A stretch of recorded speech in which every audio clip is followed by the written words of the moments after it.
Shine, I'ma shine. I'm not one for wasting time. I'ma make that shit that gon' go have you wait and stand in line. Shine, you gon' shine. Don't you go and waste your time. I know you feeling down, but I know what you got deep inside. Shine, I'ma shine. Shine, I'ma shine. Shine, you gon' shine. Shine, I'ma shine. I'm not one for wasting time. What up, what up? Welcome to Pain or Gain. I'm Dr. T. TMOH here. Welcome back for another installment. Thanks for joining us. We hope we catch up with Evie. Evie, right? Evie, Was that yeah. Evie last time? I hope she's been doing her. We hope she's been doing her training, and I want to hear about that eventually. Wax on, wax off.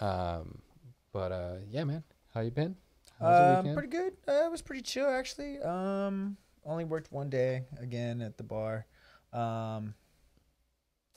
This week is going to be a pretty big week because Kevin Hart's actually coming into town. That's we right. are his official after party. Oh, really? Oh, so that's cool. Are you like allowed to say or? Yeah, it's Okay. we're the after party. That's Okay. as far as I can say. We are the after party. Where is this again? Myth in downtown right. San Jose. So it's Interesting. definitely going to be a blockbuster event, if you know what I'm saying. If I wasn't such an introvert, I'd be there, but I don't like people, so No, it's gonna be it's crazy a lot of people. packed. Yeah, so it's lucky me that I'll be outside in the patio area where all the festivities will be going on, because we have an indoor and outdoor kind of bar. So inside is like reggaeton music and stuff like that, and then outside is like more hip hop, top 40. But yeah, so I get to be out there with the people. But yeah, everything's been pretty good. I have personally made my own commitment to myself that I'm gonna stop eating bad, and I'm gonna give myself a 3-month program, and I'm gonna turn up. I'm gonna take it to the next notch. I'm tired of being at 13%. I'm gonna try to get to athlete 11%. You more power to you. Way to go. I got nothing Proud else of to do. you. I've been kind of bored, so. And meanwhile, my better half just made some banana bread that I scarfed down. So You did all for us. I'll do the exact opposite. I'll do the gain and you do the pain. I'll have to. There you go. Cool. Yeah, it's good. We went to over the weekend. We went to Fog Fest, which is like like foodie fest. So it's like a smaller version of that, I guess. It was in Pacifica, so we drove up there, walked around, got some like affogato. I got a giant turkey leg and just like ate the whole thing. Yeah, just ate that shit. Actually, It's funny because massive. I actually this weekend there was like a small one at the Great Mall. I saw pictures there. I was trying to figure out what that was. Yeah, they had the boba shaped in the baby bottles and stuff. Yeah, I seen that too. Yeah, I seen pictures of it, but I didn't. And of course, I had to go to the mall that day just to go get myself a work shirt, and it was so wild. much traffic. Was it in like the parking lot? In the parking lot, but a little bit closer to like where Olive Garden's at, around the corner. So there's like that one parking lot that's across the street. Oh, Literally, yeah, it's like yeah. almost It's like, not. That's not the McDonald's, is it? It's right next to the McDonald's. Okay. I know where it is. I know what you're talking about. So yeah, that was kind of cool. So just the turkey leg. Did you get anything else? A bunch of other stuff. So how does it work? We got some like lemon or some lime garlic calamari that was pretty good. Ooh. What else did we get? But the chicken leg was like you said in Pacifica. Yeah. So yeah, it was probably fresh as calamari. Yeah, it was pretty good. But so we got one of the pineapple dole things where they had like pineapple juice, but it was like the pineapple sorbet thing. That was pretty good. But the turkey leg was actually really good. I did not mind it. I'm not a huge turkey guy too. Like just sliced, like I don't have turkey for Thanksgiving. I don't like a roast turkey, but that turkey leg it had something else. But all the tryptophan in it made me. I was a sleepy boy on the way home. Yeah. I'll tell you what. But you definitely didn't drive. So how does it work though? Because for some reason when I was kind of like in just traffic and I was watching, it's like you have to pay to get into the thing, and then you pay for your food. I don't know if yours was that way, but that's what it looked like for the one at the Great Mall, which is I thought. Well, the Great Mall I think so. The Foodie Land you need tickets for because we did that last year in. Does it give you like food? Or, like, no, food that's type just thing? entrance. Dang, just so entrance. the small one, I wouldn't pay for the ticket to go to that one, but Got it. I don't remember what it was, but we got free tickets last year for whatever reason. I don't remember why. That the lady took care of that one. But yeah, you have to have tickets to go into there. And then you could buy the food. Yeah, actually ran into Bonta Hill there. He's one of the Warriors or the athletic reporter guy. Oh, really? Yeah, that's cool. I think he's Twitter verified. I don't know. It's kind of a big deal, but one of our friends like went to high school with him and knew him. But anyways. He was like, okay. But yeah, the foodie thing that one was way big. That one was like, I could easily have spent all day there and kind of did. This other one, the Fog Fest or whatever it was like maybe a mile of a street. Just kind of walk down. They had like weird little shops and trinkets and stuff, and that was okay. But no, turkey leg was bomb. Turkey leg was hella good. Cool. Oh, they had oysters too. That's what she had. They had like barbecued oysters. Yeah. Ooh, I like barbecue oysters. Yeah. People always like, oh, dog, you have to have it raw. Yeah, shut up, man. Eat it however you want. Taste this. Yeah, but no, the turkey leg was really well done. Had some dude next to me. He was like, "Oh man, I'd order that, but I got food poisoning last time I had turkey." And I was like, "Why would you tell me that? You're all, why would you do that? Yeah, I'm gonna go eat it anyways, but like, shut up, man. Don't tell me that. That doesn't help anybody. You're not. I don't think you're cool for telling me that. Stop that, people. Don't tell other people you got food poisoning from something they're eating. That's rude. Yeah. Sheesh. It's like, yeah, I got food poisoning. But the turkey leg, I would have to say was a 7.8. 7.8. Like it was almost an 8, but like by the end of it, I got a little tired of the turkey, but that might have just been pure volume. Probably shouldn't have tried to eat the whole turkey leg. I got sick of it by the end of it. But like it was solid. Like I was very much so enjoying my turkey leg. But probably the first half might have been an 8.5. Second half was like a 7, brings it to like a 7.8. You know what I'm saying? Yeah, I'm trying to think if I ever ate any turkey anywhere, except for like a sandwich spot. Like I've never got a dish where it was like a turkey dish. Nobody ever is gonna want to buy a turkey dish. Yeah, it's just I feel like I'm like leaving so much on the table. Like if I got like a honey baked ham or something, like I have to have the gravy with it, but like might as well have gravy with something else too, tastes even better. But that's me too. I love mashed potatoes. It's my shit. I love mashed potatoes. But anyways, that was a weekend. Did that and did nothing but sadly watch football on Sunday.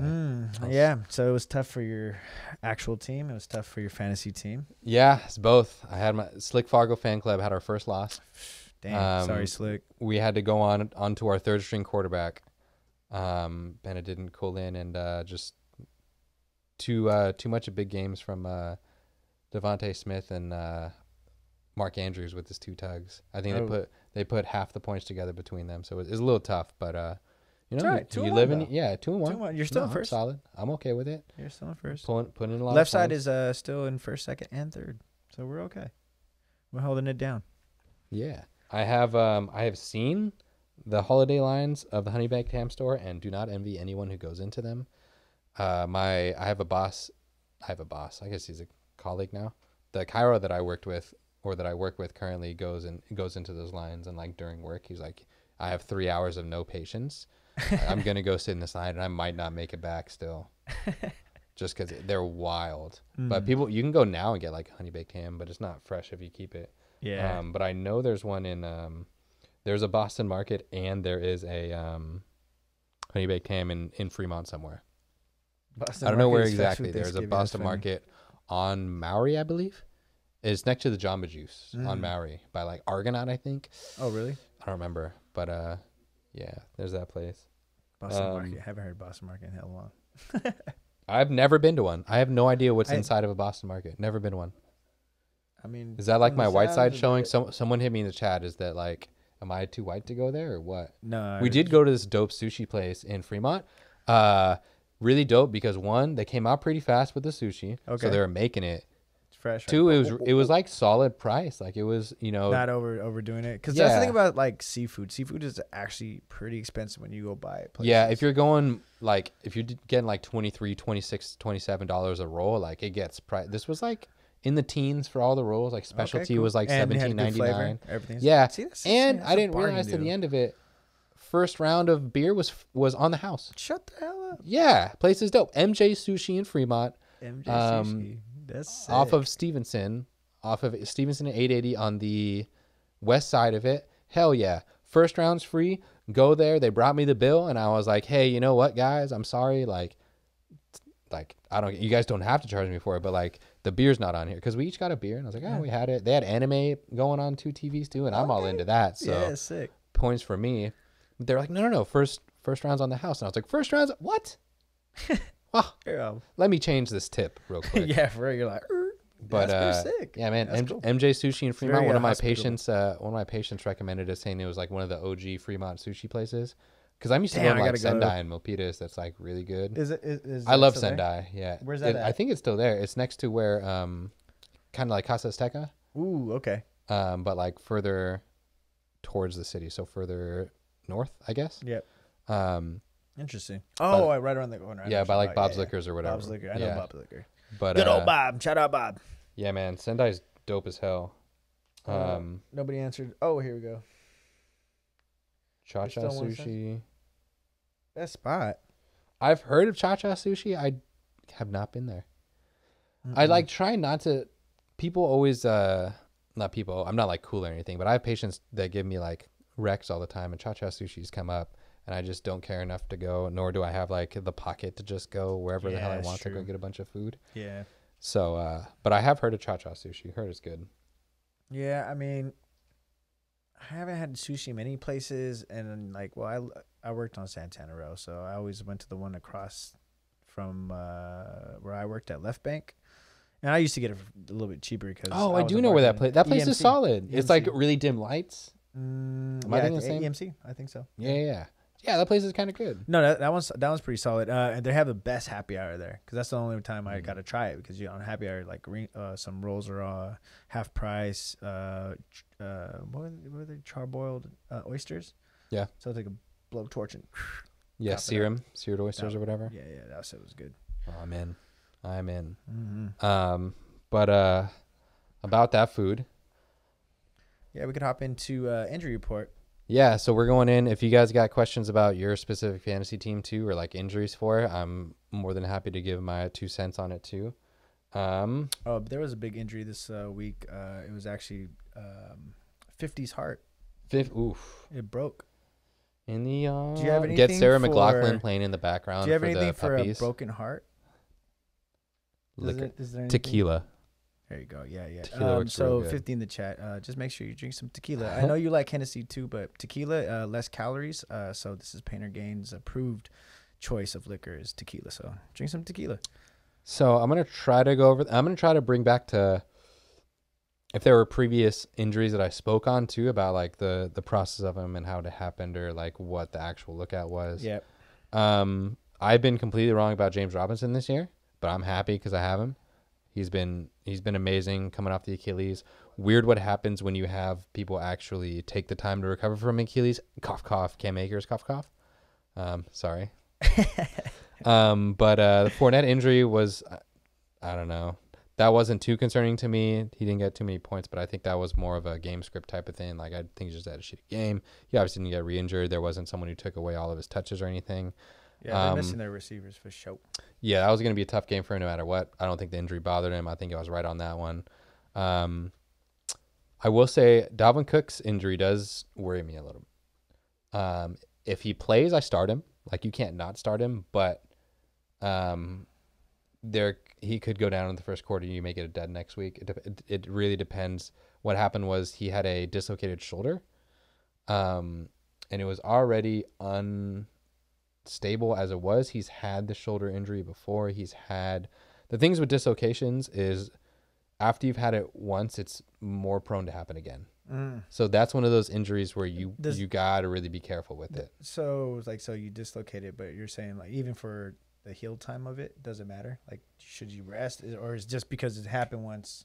It can happen again, and if it happens again in the game, especially with a running back, you're going to be really hard pressed to pop it back in and go back in. Like, there's a little difference between if you're playing basketball or whatever, or if like it's your finger or something, or I'm trying to think of another sport where you'd even pop your shoulder back in and just go back in.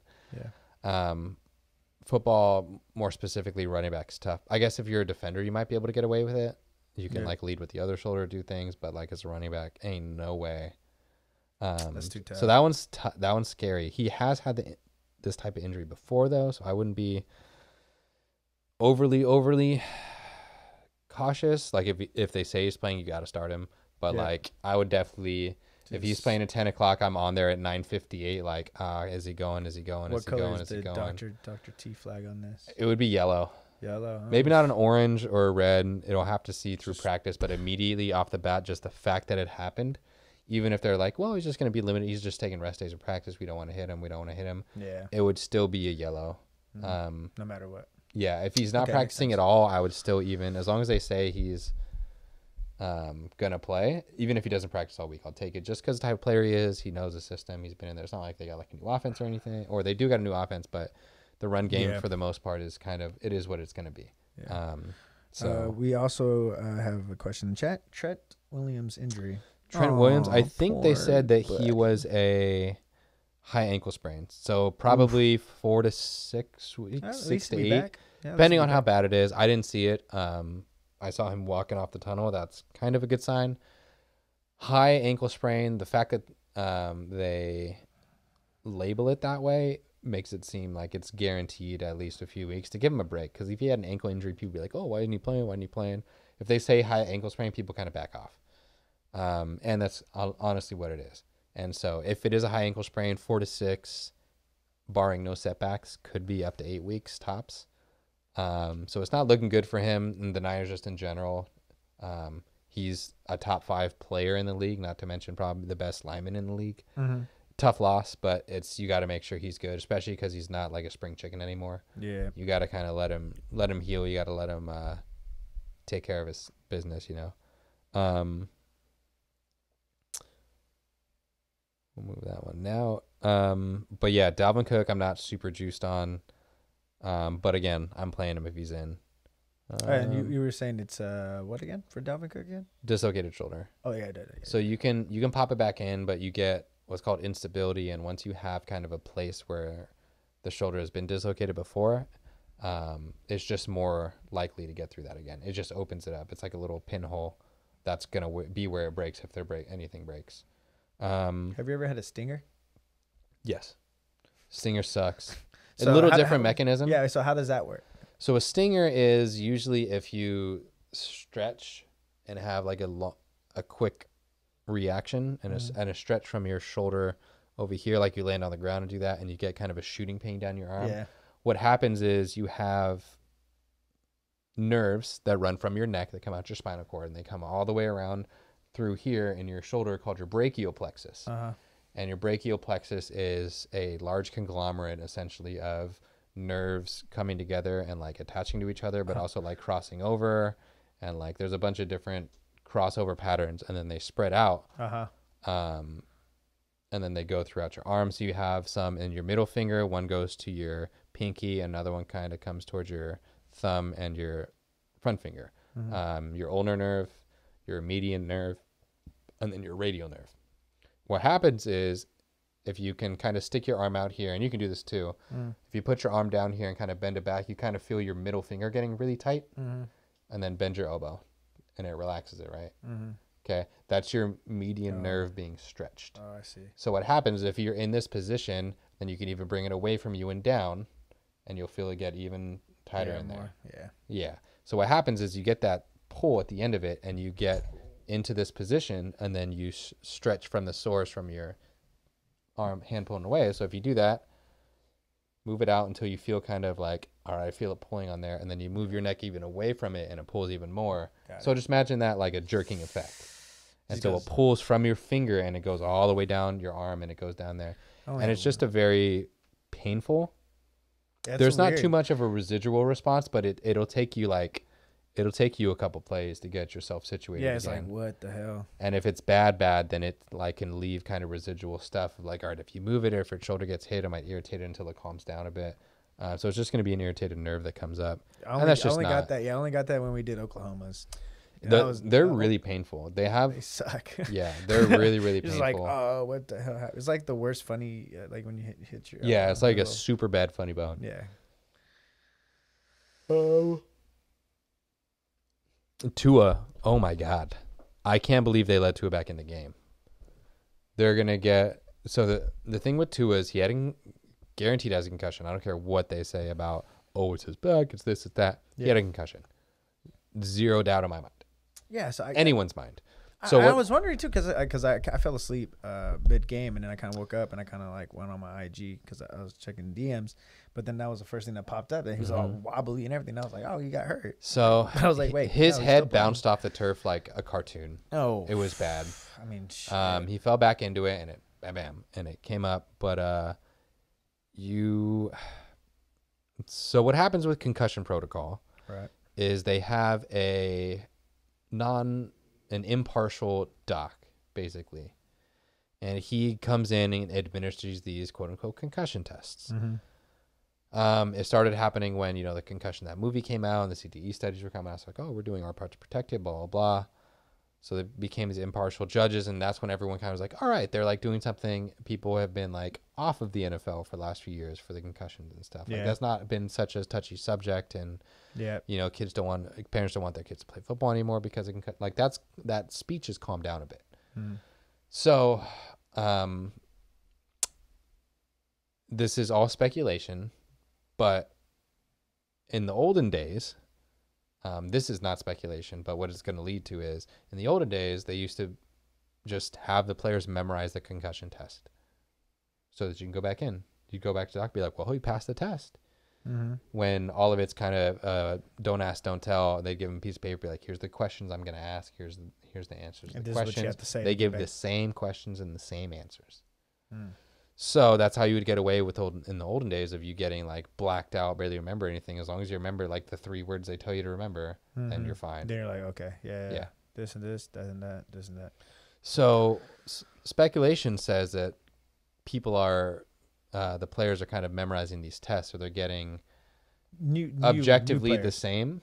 Well, just players in general. If you go through and you're star quarterback, you're like, hey, man, if you can remember these 3 things, you won't ever have to be out for concussion as long as we run the diagnostic test for you.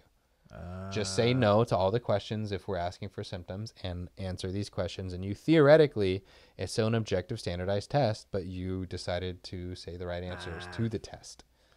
So it tries to leave out subjectivity, but the problem with that is you get people that just say, players at this level know that if you're feeling, if I ask you as a team doc, if I'm asking you these questions, like, does looking to the light bother your eyes? Do you have a headache? Do you have obviously those are going to be like, if you say yes to any of those, you'd be like, well, you have a concussion. Good luck. You're not getting back out. So if they go through these questions, they're going to say no. They're going to say no. So the liability is now off of the NFL. If you answer no to those questions, you are putting yourself in danger and you are lying to the NFL. But everyone in the building knows that you know the correct answer to this test. Got it. So it's kind of a still gray area. Yeah. So the player want to play. The NFLPA is investigating right now of like, all right, let's actually see what happened. The Dolphins are trying to cover their ass, saying, well, it was actually his back that got aggravated. That's why he had to step out for a bit and why he couldn't come back immediately. It wasn't concussion, blah, blah, blah. So there's a lot of things on. Question in the chat real quick. Do you know who created the protocol? Off the top of the dome? Did you ever watch the movie, by the way? CTE movie? No, because a lot of it was. It's not fake. The studies are real, but how they postured everything was very. Just made it look all bad. Yeah, you got to be careful with those things. There's actually a couple things like that out now. Like the Elvis biopic is actually like not. Shout out B-Tech in the chat. He said Trey Lance injury, unfortunate. Oh yeah, very so early. Yeah, I think I told you guys in the chat that like as soon as they brought the air cast, 99% of the time that's a broken bone. Yeah, 99% of the time they try to keep it together. That's highly unfortunate. You were saying there's like 2 different types. There's like a shatter or there's a clean break, right? Or what? There was one more. There's an avulsion. And then there's a comminuted, which is multiple pieces, and then there's like a clean. I think it's called a green stick fracture. Could be wrong. It's been a little while, but I think it's green stick fracture is a technical term for just a clean break. Got it. So 3. Yeah. So there's more than that, but there's like those are the 3 main ones. The main ones have like there's actually Salter, Salter, Salter Harris fractures. There's 4 types of them. But that's neither here nor there. That doesn't matter. Break's a break, honestly, at this point, as far as we're concerned. But yeah, I don't know who does the I think there's just a standardized, like, there's a concussion impact federation or something like that, or like a federation. It's like the medical board or something comes up with the test for the concussions. I don't know if it's supposed to be objective and non-partial third party, but I'm sure the NFL is like, well, we need to see this concussion test so that we can like understand it. And so all the teams have it. All the teams know it. It's not like it's hidden anywhere.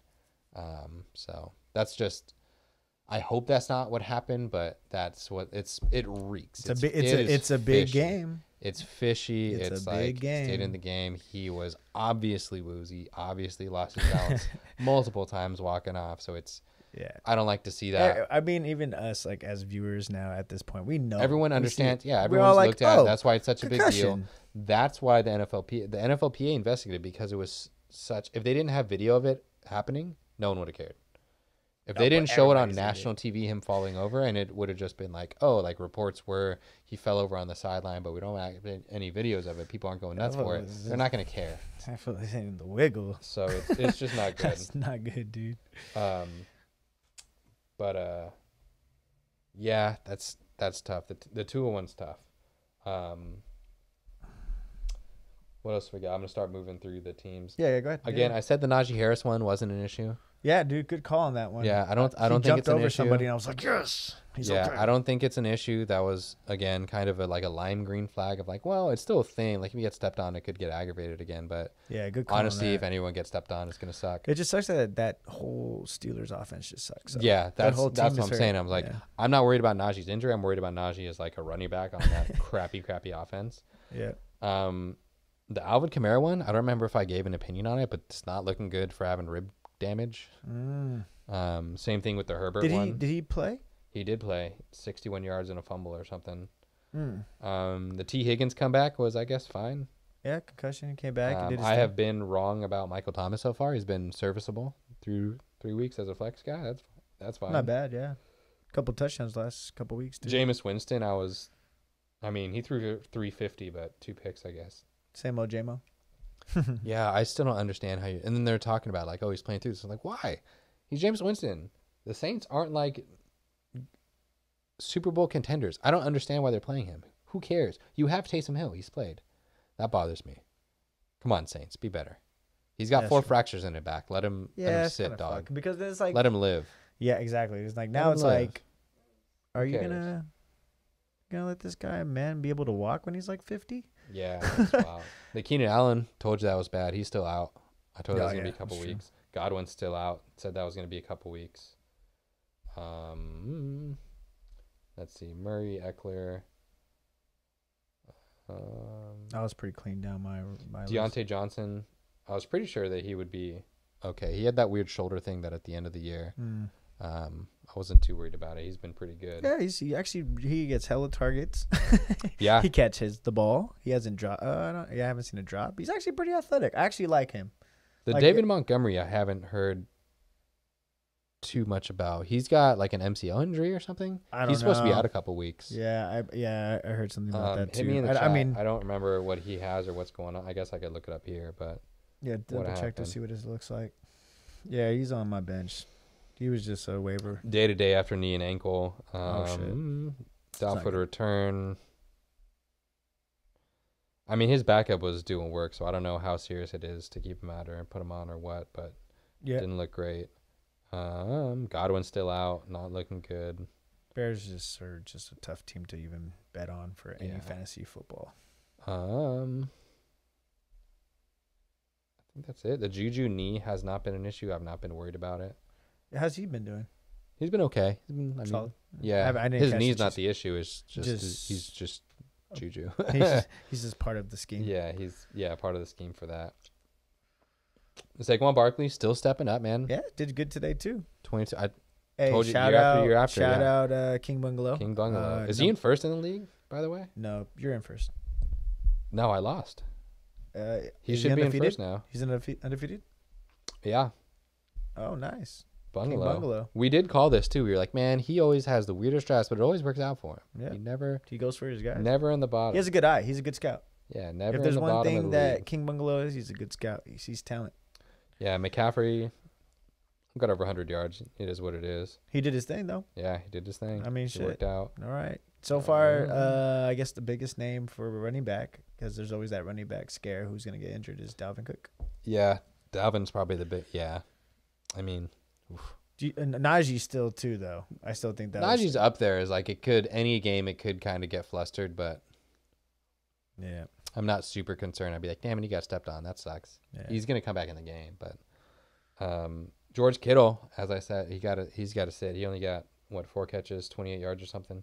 Yeah, I mean, I still don't understand why I think they're using him as like a lineman decoy. Yeah, yeah, because he hasn't been his old self even after from last year.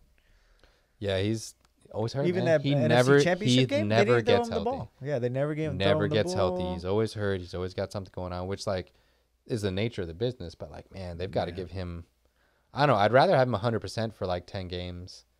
Yeah, maybe not even 100%, but like 90% for like 10 games. I guess this one was like a kind of a 50% for game. 16. I guess this one could have been a must-win game, kind of. Is against the Broncos suck, guys. I'm sorry, Niner fans. I don't know if I'd rather be a Niner fan or a Raider fan right now, but Russell it sucks. Wilson because there's been rivalry. They're like, nah, fuck that. I'm coming in to beat Russell. Could have been. I'm trying to see. I think Amon-Ra St. Brown with like a little ankle, but he should be fine. Yeah. He came back and was okay. Amazing. DeAndre Swift had some ankle thing going on too, but I think he's okay. I'm not worried about that from the reports that I've heard or seen. Question in the chat. How did Herbert actually look in the Jags game, and do you think he'll continue to struggle due to his injury? I personally didn't catch the game. So he did not do. I mean, he threw for about 300 yards, but so it's not a rib touchdown pick. Maybe. I couldn't really tell what was or wasn't, but he was definitely skittish. He definitely gun shy. Yeah. I don't know what the hell the Chargers are doing with Brandon thing. Staley, keeping him in when they're down by 20 points and it's 4 minutes left in the game, and you still have him out there like just throwing him out like a rag doll. He got hit on the last drive with like a minute left in the game when they're down 28 or whatever it is. Yeah, what are you doing? Yeah, Stop it. Don't be an idiot, Brandon Staley. Stop it. Protect your players, man. Shit. It definitely affected him. There's no way. That's the broken. Well, you were saying pain. It's hurt. You were saying, so yeah, bad. that's what you're saying, because you know what it feels like. So, and you said it stiffens up when it happens. So it literally probably mid game, it's already. Yeah, even if you have the rib block, you know it's there. You know if I get hit, it's gonna hurt. It's still gonna hurt whether you have a nerve block or not. Like it's still gonna hurt a bit. It's gonna ice the pain, but if you get hit in it, it's still gonna hurt. So while you're standing and you're moving around, it's gonna help out. Even when you throw it, it should help out a little bit. But when you have the trauma and the direct impact of it, you ain't blocking that nerve. So you're still going to feel it on there, and you're not going to be numb to it all the way. It hurts. It is painful. If anyone's had a rib injury, you can and all you're doing is side with it, twisting and turning. Oh my God, throwing and shuffling. Like, oh man. I think I was telling you, I've had a lot of injuries and a lot of high pain points in my life. Mm-hmm. That was the worst. I broke ribs. I was dry heaving in the parking lot of my high school football team after breaking my ribs because of the pain. Fuck, dude. So my body was like, there's something in here and it's kind of where the stomach is. Let's get this crap out of here. So I started dry heaving in the parking lot with nothing left. And that was probably the most painful experience in my entire life. Second one, well, I had lacerated spleen, like kidney. I had a bunch of stuff wrong with me, but still like, I'm not getting hit by a 300-pound man. Well, even Kamara. Yeah, really? Same thing. Same shit. I'm just dry heaving. I'm not getting actually hit by people who want to take my life or getting paid millions of dollars to hit me. Yeah. So I couldn't imagine what he's going through. Second most painful thing was sneezing with a broken collarbone. And close third is hiccup with a broken collarbone. I remember that. Hiccups. But no, that paint, man, that cartilage, that dude's an animal, and I wish him the best. He wasn't on the Chargers because I absolutely love Justin Herbert, and this kind of proves the fact that he went out there and didn't sit there and be like, guys, take me out. What is the point of me being out here? Why am I here?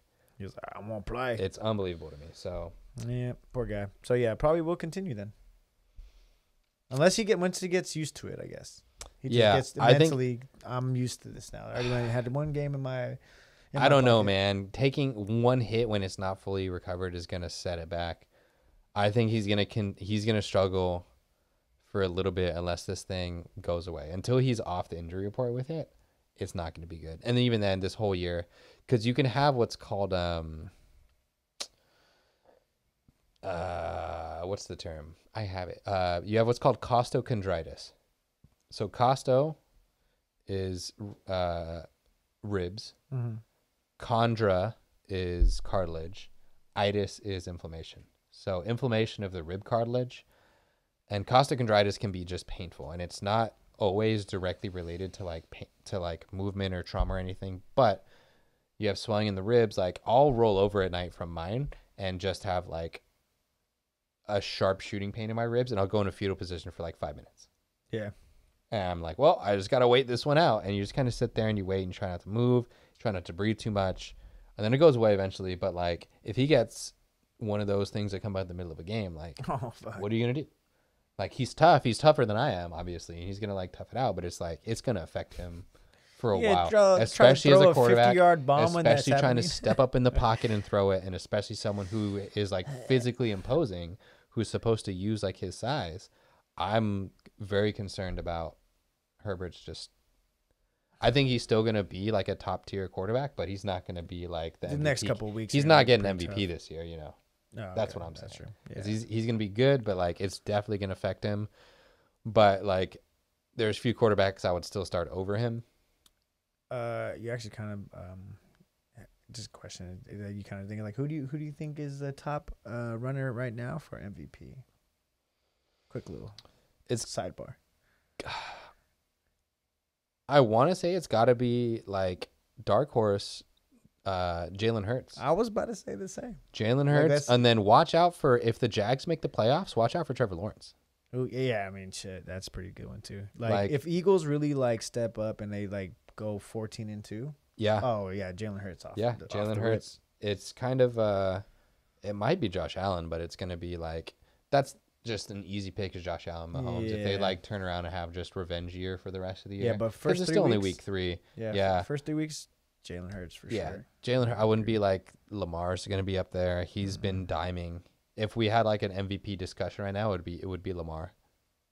Number one would be Lamar right now. I don't think he's going to carry that as much. I think the Ravens kind of get beat up throughout, and they're just in a bunch of shootout games, and I think he doesn't win them all. But it was just a hiccup on that Miami game, basically. Yeah. Well, he's still doing well. He has like 6 throwing touchdowns and like 150 yards in 3 games or whatever it is. Rushing.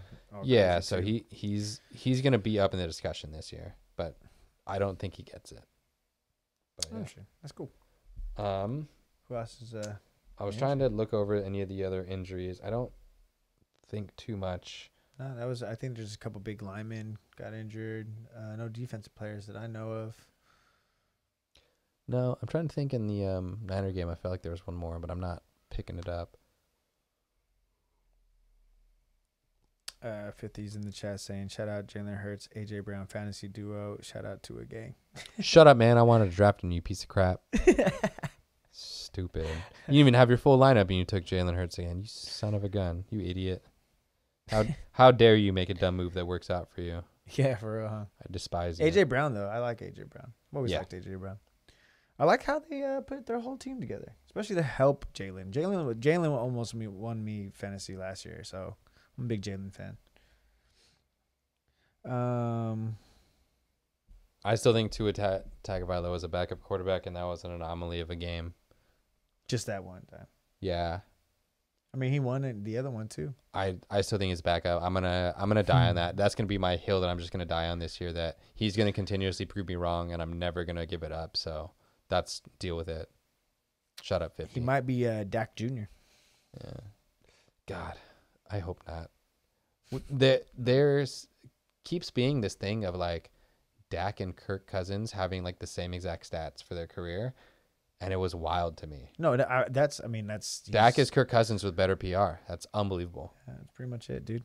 Oh man. Yeah, like there's the whole NFL is full of Kirk Cousins. You know what? I would rather have Kirk Cousins than Jimmy G right now. Oh yeah, oh yeah, we all know that one. That's for sure. I don't know. They're the same though. They're the same. What do you mean? There's nothing else that they're the same.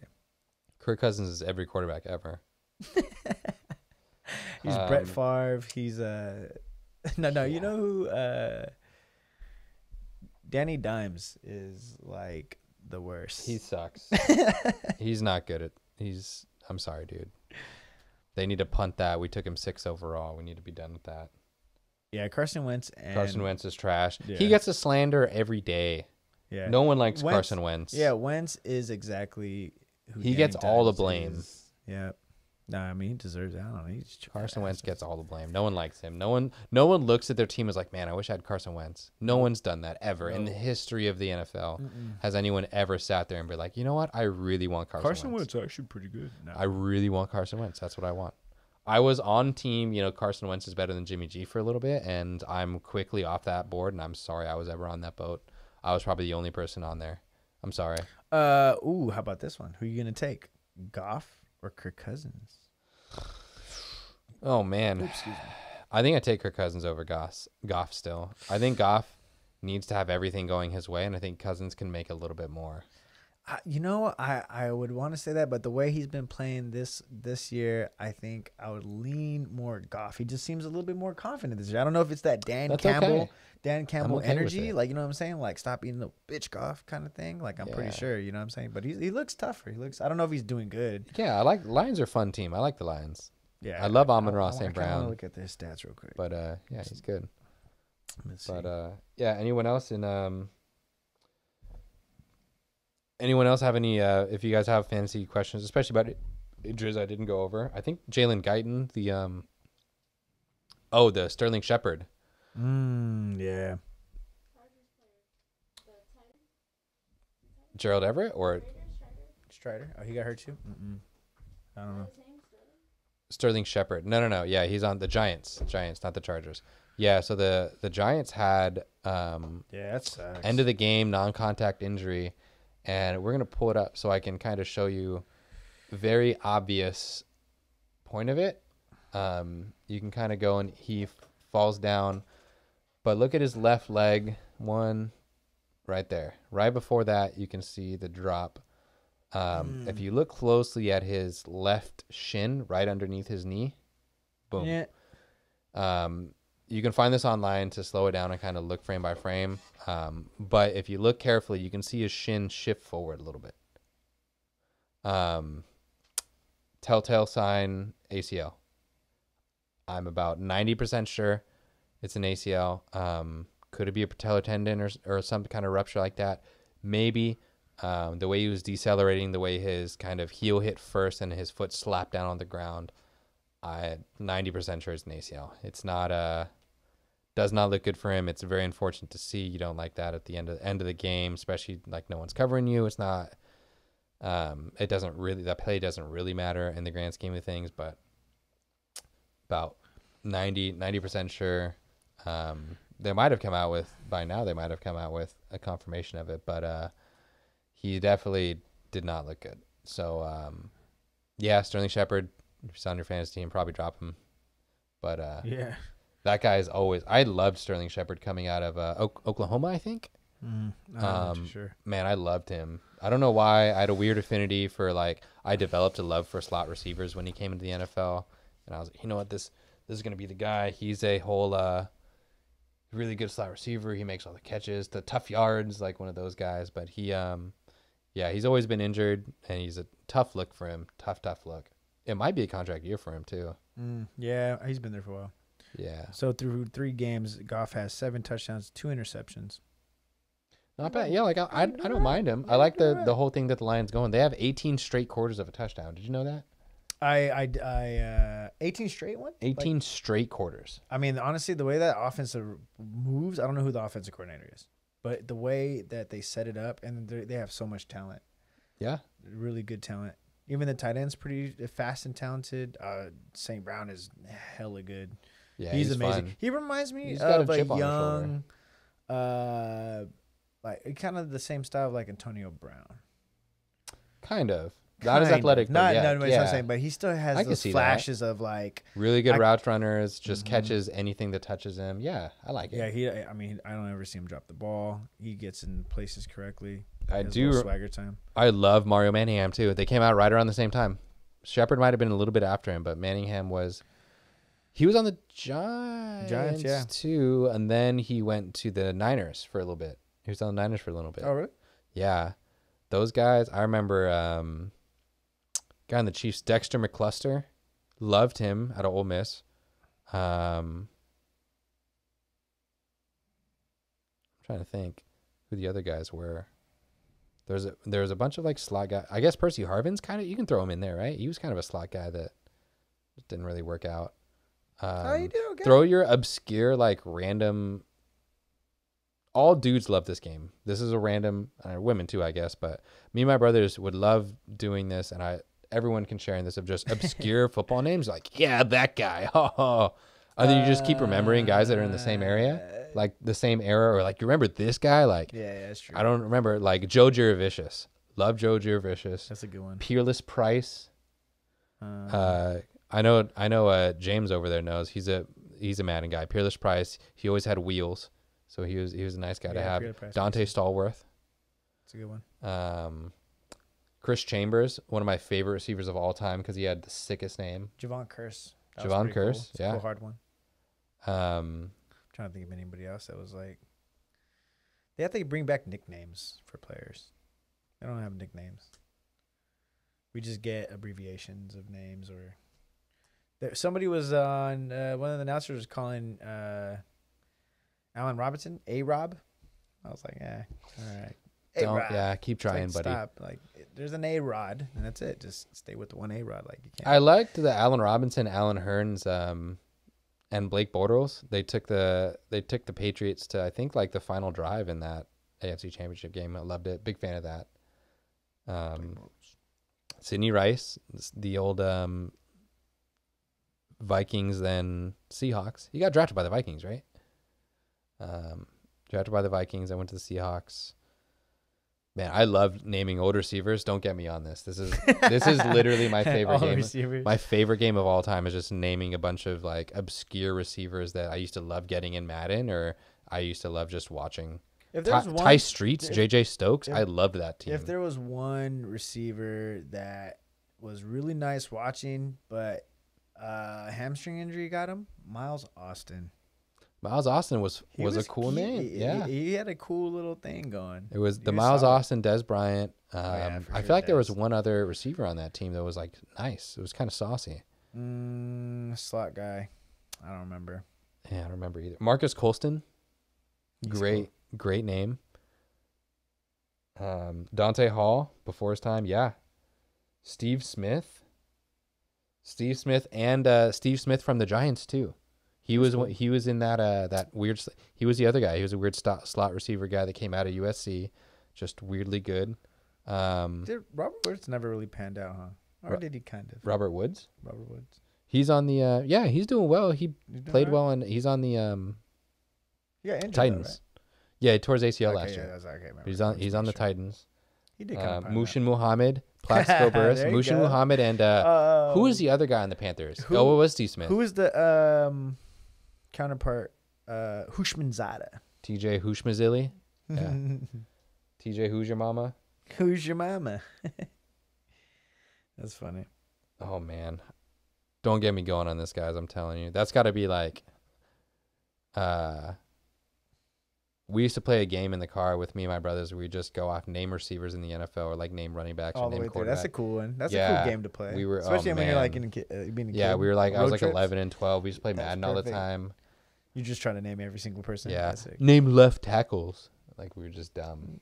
But man. Because you've been through the depth chart. Played so much Madden. Yeah, exactly. I was a kid that did a fantasy draft every week because I'd get bored of my team and be like, you know what? I want this guy. I want to start a team with this guy, this quarterback or whatever. Yeah, I feel it. I do that all the time. Yeah, it's not the same way. I have ADHD, I swear. Yeah, no, for sure. But facts. Anquan Bolden met him at Outback Steakhouse Milpitas. Nice guy. Really? Yeah, super nice guy. I walked by him. I was like, I know this guy. I know who you are. are. You so big? He was with his family. Well, he's not super big. He's like 5'10". Really? Yeah, he's not super big. What? He was like buff as hell. Okay. Yeah, he's swole as hell, but he was like he didn't stick out. What? He didn't stick out like a sore thumb. That blows my mind. I would think like the way he played it was like he was 6'2". He was the Larry Fitzgerald and Anquan Bolden was my favorite receivers. They had a speed guy who left there. Who was that third guy? Colts, the Cardinals. Ooh, dang, I don't know. He had was it John Brown? It was John Brown. John Brown was there for a while. Yeah, I think that's where he started. That's where John Brown started. Yeah. Anyways, he was. Yeah, no, super nice guy. I like walked by him, went to the bathroom at Outback, and came back, and I was like, I know this guy. And I like shit. I was like, are you Anquan Bolden? And he like gave me a big old sign. He was like, yeah. He was like there with his family, and his food just got there. I felt so bad. And I was like, look, man, I just want to shake your hands. Like, nice to meet you, man. I love you. I've been watching you from the start. Like, big fan. Shook his hand. Went on my way. Mm-hmm. And then by the time we left, word started getting around that there was like, oh, this guy like is somebody. And so like by the time we left, there was like people like standing around trying to look at him, and like parents would bring their little kids up to him and stuff. And I was like, I never want to be that parent. I never want to do that and be like, you can go get an autograph from him because you're an adorable child. Go get it. I never want to be that guy. Yeah, nah. That sucks. I mean, for the most part, autographs really not going to get you too much. Yeah, what are you going to do? Put it on a freaking napkin and take it home and frame it? Yeah, come on, shut up. You're not going to do anything with that. Take a picture, I guess, but I mean, still. All right, we can name obscure NFL players at another date. Cough, cough, Vinny Testaverde. Yeah. But we have a Mythbusters. Yeah. So we're gonna do a. These are our website. I'll give the credits where credit is due. Yeah. It's what'sgoodvitaminshop.com. So these are going to be some common misconceptions about working out in general, about just things to do. And why don't you take us through that? Did we put that? Yeah. All right. Cool. Myth number 1: constantly mixing up your workouts is the fastest way to get fit.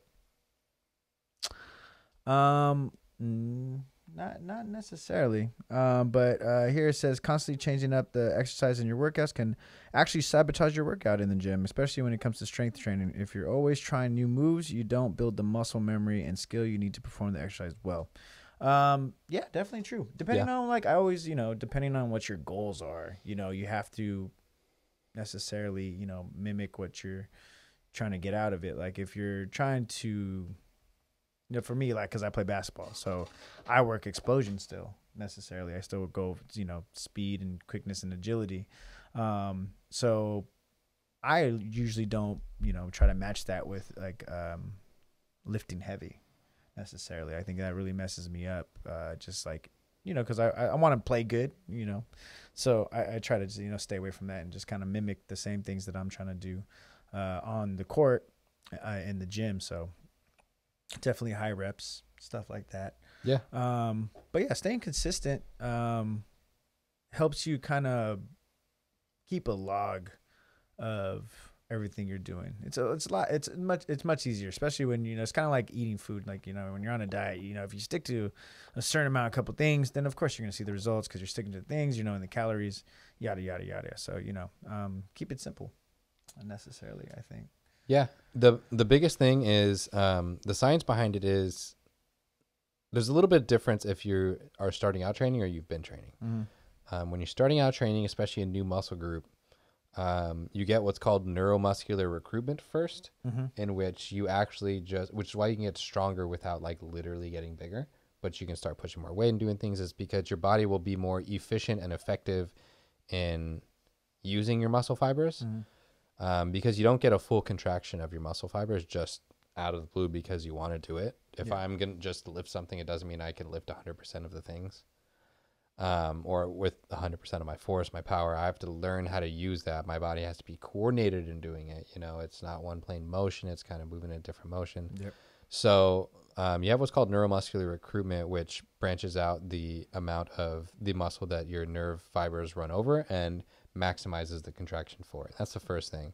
And if you keep switching the muscles that you're doing and you're not working the same muscles, then you're just going to recruit, and then you're going to lose the recruitment because you're not going to use them again.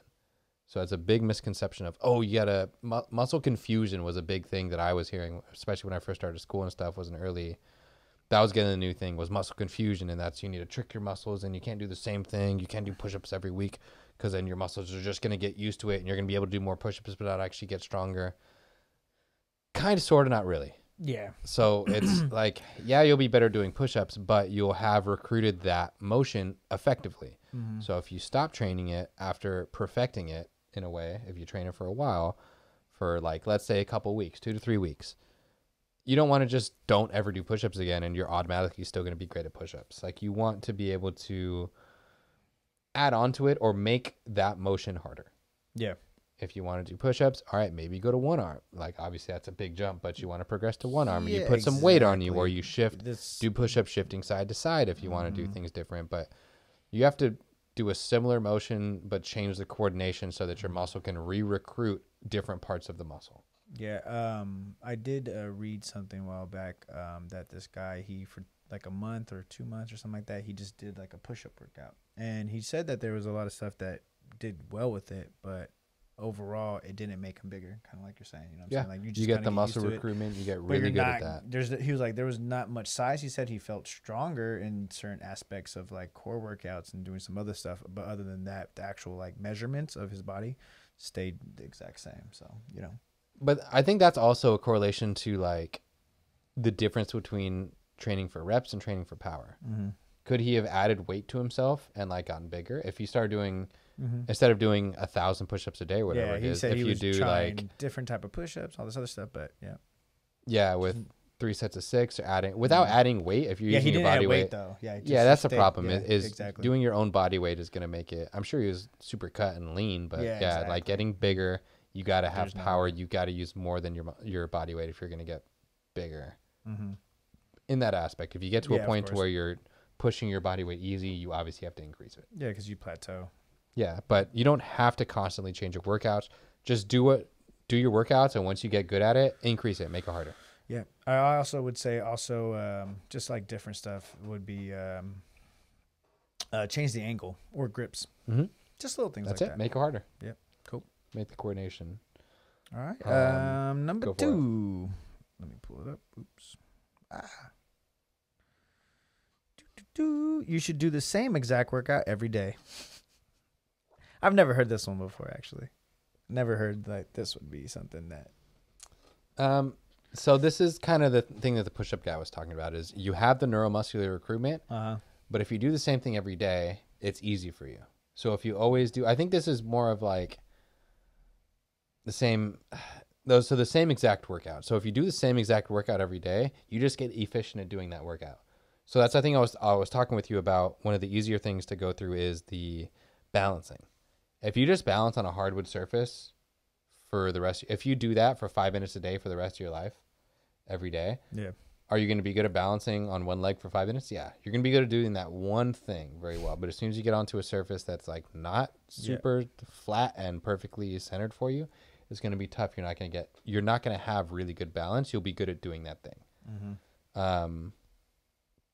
So if you do the same workout every time, you just get really, really efficient at doing that workout. So it's like, we can compare this to muscle coordination.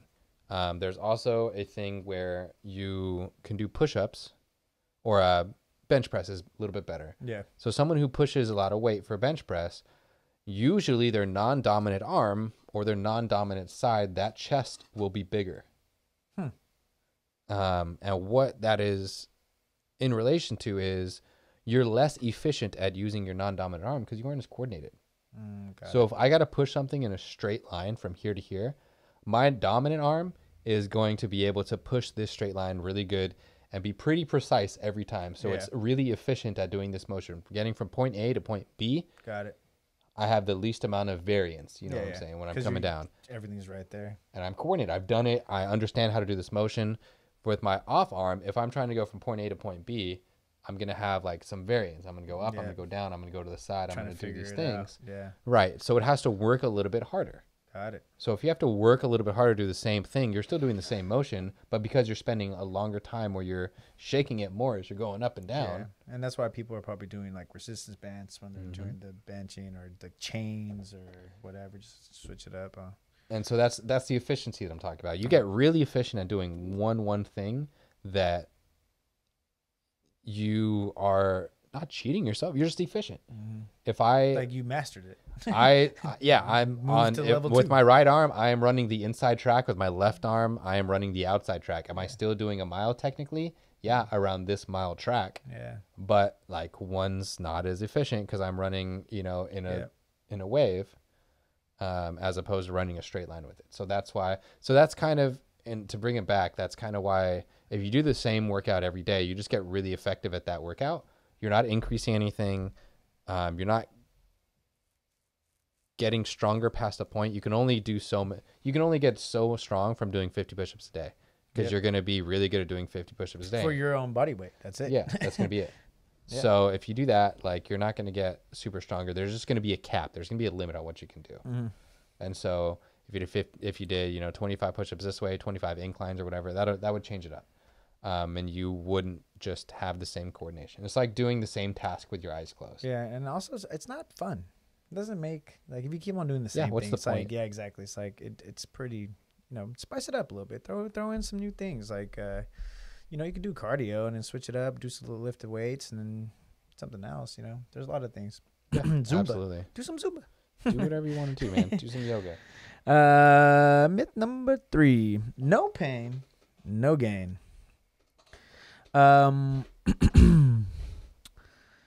Yep, this one Don't says, hurt yourself, idiots. Yeah, This one's pretty simple. Yeah, you want to feel a little bit of burn, but you don't want to like put yourself in a spot. You should know the difference between a burn and like a strain. Oh, yeah, exactly. Yeah, probably the big yeah, if it hurts, stop. So the pain lecture that I give to all my patients, sure, it takes about 30 seconds. Does it hurt? If the answer is yes, is it sharp or dull? Oh. If it's sharp, stop what you're doing. If it's dull, okay. Does what you're doing make it any worse? If it's no, you can kind of continue and just kind of monitor it. Okay. That means whatever you're doing isn't necessarily aggravating it, but it's activating it. So, be aware, be cautious, understand it's there. I feel like it's like, I guess it's more fatigue. That would it be for like that? Would just be burn. tired. Yeah, right. The burn would be necessary. Mine would be more for like if you have an injury or like a ligament or something that's bothering you. Just whatever you're doing isn't necessarily aggravating it, but it could be there, and you might be sore tomorrow from it. So be aware of it for the next time. Just know that this exercise is causing something. You said what was the two keywords on the first one?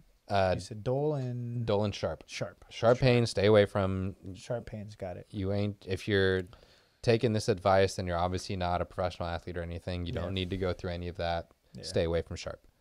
And then if whatever you're doing does make it worse, stop. Yeah, that actually helps me too at times, because there's sometimes like clients, they're like, oh, it hurts. And it's like, I don't have what's the point?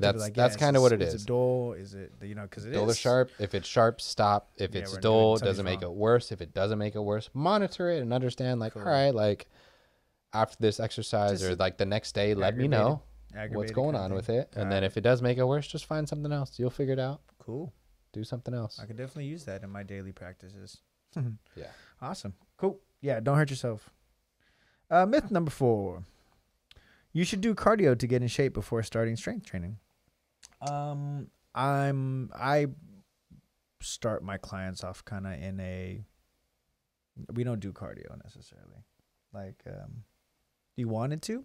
Sure, you could do it after our workout, but I think strength training and just that type of movement, it goes a long way. Way faster and way more beneficial than just hopping on the treadmill or the elliptical, which is all still good. You still need that type of stuff for cardio, but you could also make your heart like really pump if you're really trying to do a really good workout, doing it the right way, getting it going.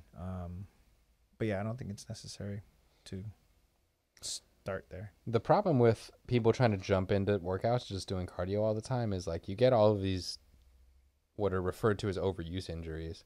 You get something with either patellar tendonitis or runner's knee or IT band syndrome or Achilles tendonitis. Yeah, what's IT band syndrome? So there's a couple of things for it. Is IT band syndrome is usually you have a pain on like kind of the outside of your knee. And it's very common it's called the Apley's compression test, in which you push where the knee is bent. So you can kind of feel where the IT band is. Medical professional will obviously know, but it's going to be above your hamstring. It should be a pretty decent band. It's kind of easy to find up and down. And if you push, so if you follow that down to your knee and you push onto it and you bend your knee, it should hurt. If it hurts, that is a positive aptly compression test. You probably have a little bit of IT band tendonitis because you have things underneath called bursa sacs. We might have talked about bursa before. Bursa sacs are like little gel pads that are there to protect friction. And so what happens when you have runner's knee is you're running or walking, or you're doing exercise too much, a continuous motion, that's just not, your body's not prepared for it, hasn't done it. So you don't have the, conditioning of the ligaments in bursa sac to protect it. And so it gets inflamed. And so it's what's called bursitis. And we already talked about the itis is inflamed. Bursa is obviously a bursa. So you have bursitis in it, in which that gel sac gets inflamed and annoyed, and it grows a little bit. So you have that pain because it's pushing against it, because it was just like a little irritated. Yeah. It's like rubbing on a spot too long, and then it becomes like a red with a rash. Yeah. Imagine that, but like underneath. Yeah, I think that's one thing I was doing too much too. I was doing too much on one thing. I was just getting these little nagging, little stupid injuries. Yeah, like tendonitis. Yep, all that little stuff. So yeah.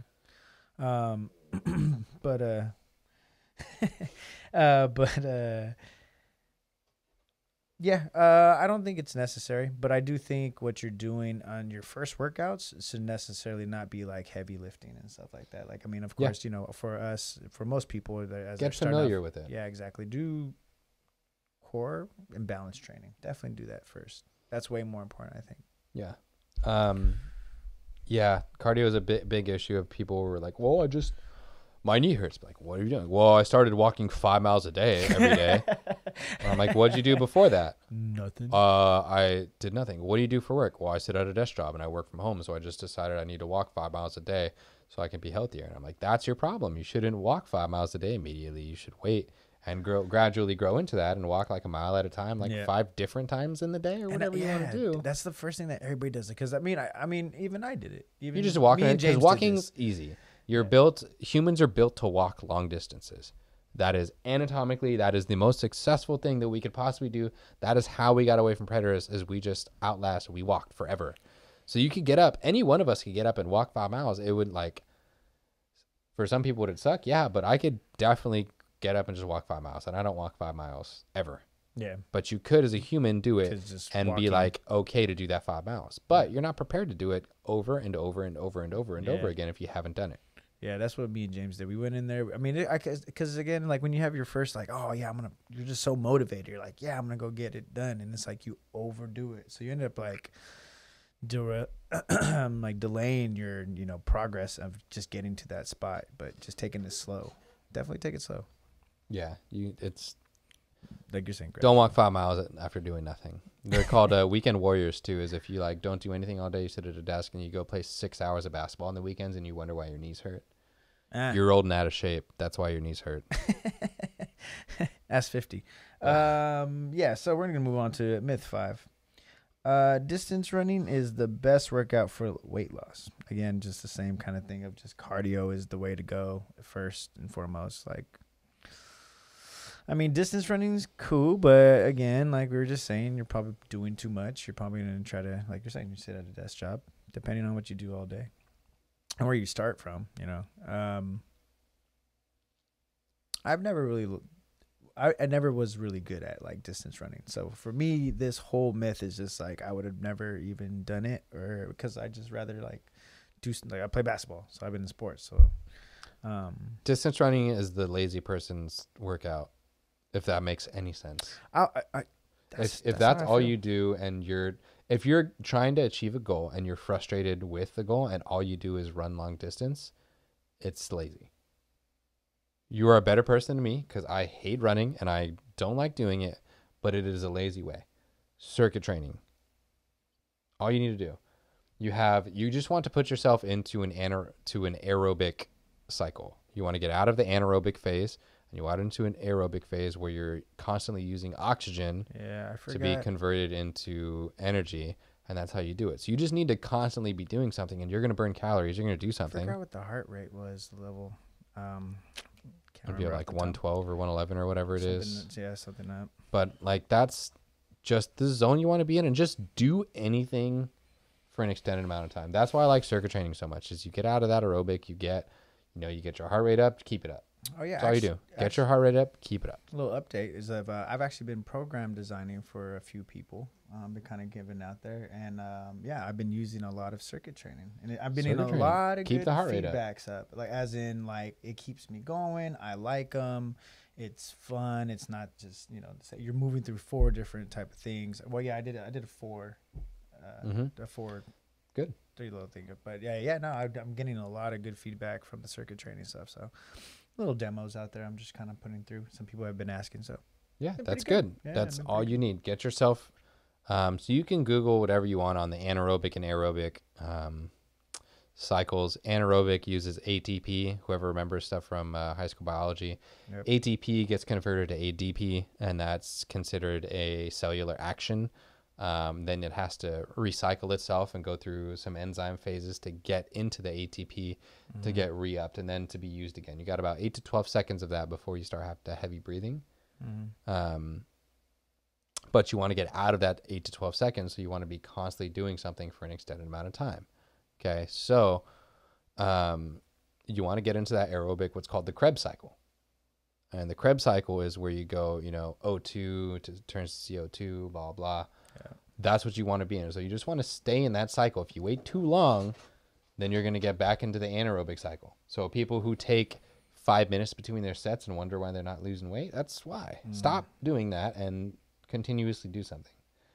But if you're just running, again, you get really efficient at it and it becomes something that's kind of easy for you. You don't have to work as hard. Yeah. So you don't have to get into that cycle. How do you feel about weighted vests? I don't like them. I think it's really bad for your everything. It's bad for your knees. I don't like running in general. I don't ever recommend my patients to run unless it's like something that if your goal is to come back and run again, then that'll be kind of a go for me. Other than that, I don't want you to run very often ever. Like there's no get on elliptical, get on a recumbent bike, get on anything that doesn't have as much, pounding. That's a lot of damage onto your knees. You're actually not meant to do that. Yeah. So again, if that's really what you want to do, that's fine. But I wouldn't put that as my only thing to do, because you're going to end up with, runner's knee or do whatever. The reason you have like these, like Olympic cross trainers, they do this and they run 60 miles and blah, blah, blah. It's like, yeah, but they're Olympic trained and they do a lot of other workouts other than just running.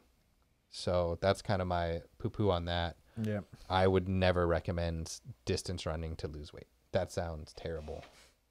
Sounds terrible to do, and it's just not fun. It's not very efficient. All right, hold up. All right, going into 6. You can work out to lose weight in certain areas. So we just went over this last week. I mean, no, you can't. I'm gonna lose weight in my tummy. I'm gonna do 50 million sit-ups and not have a gut anymore. That's dumb. Stop thinking you can do that. That's not how this works, humans. For real though. Like, I mean, you can't. Because again, that's like the idea of like, I want to build a bigger butt. It's like, yeah. They've actually done studies that prove that wherever you use the most, you store fat there because it's readily available.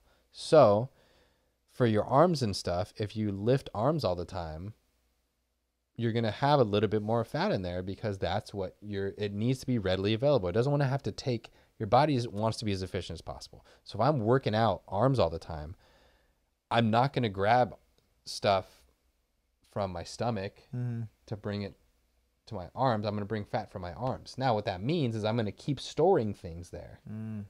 Now you want to have less fat, but when they do store, that's why if you just do 100 million crunches, you're like, I don't know why I'm not losing this weight, or I'm losing weight, but I still have the same size pants, blah, blah, blah. It's like your body's going to continuously store there because that's where it holds it. That's the most immediately ready source.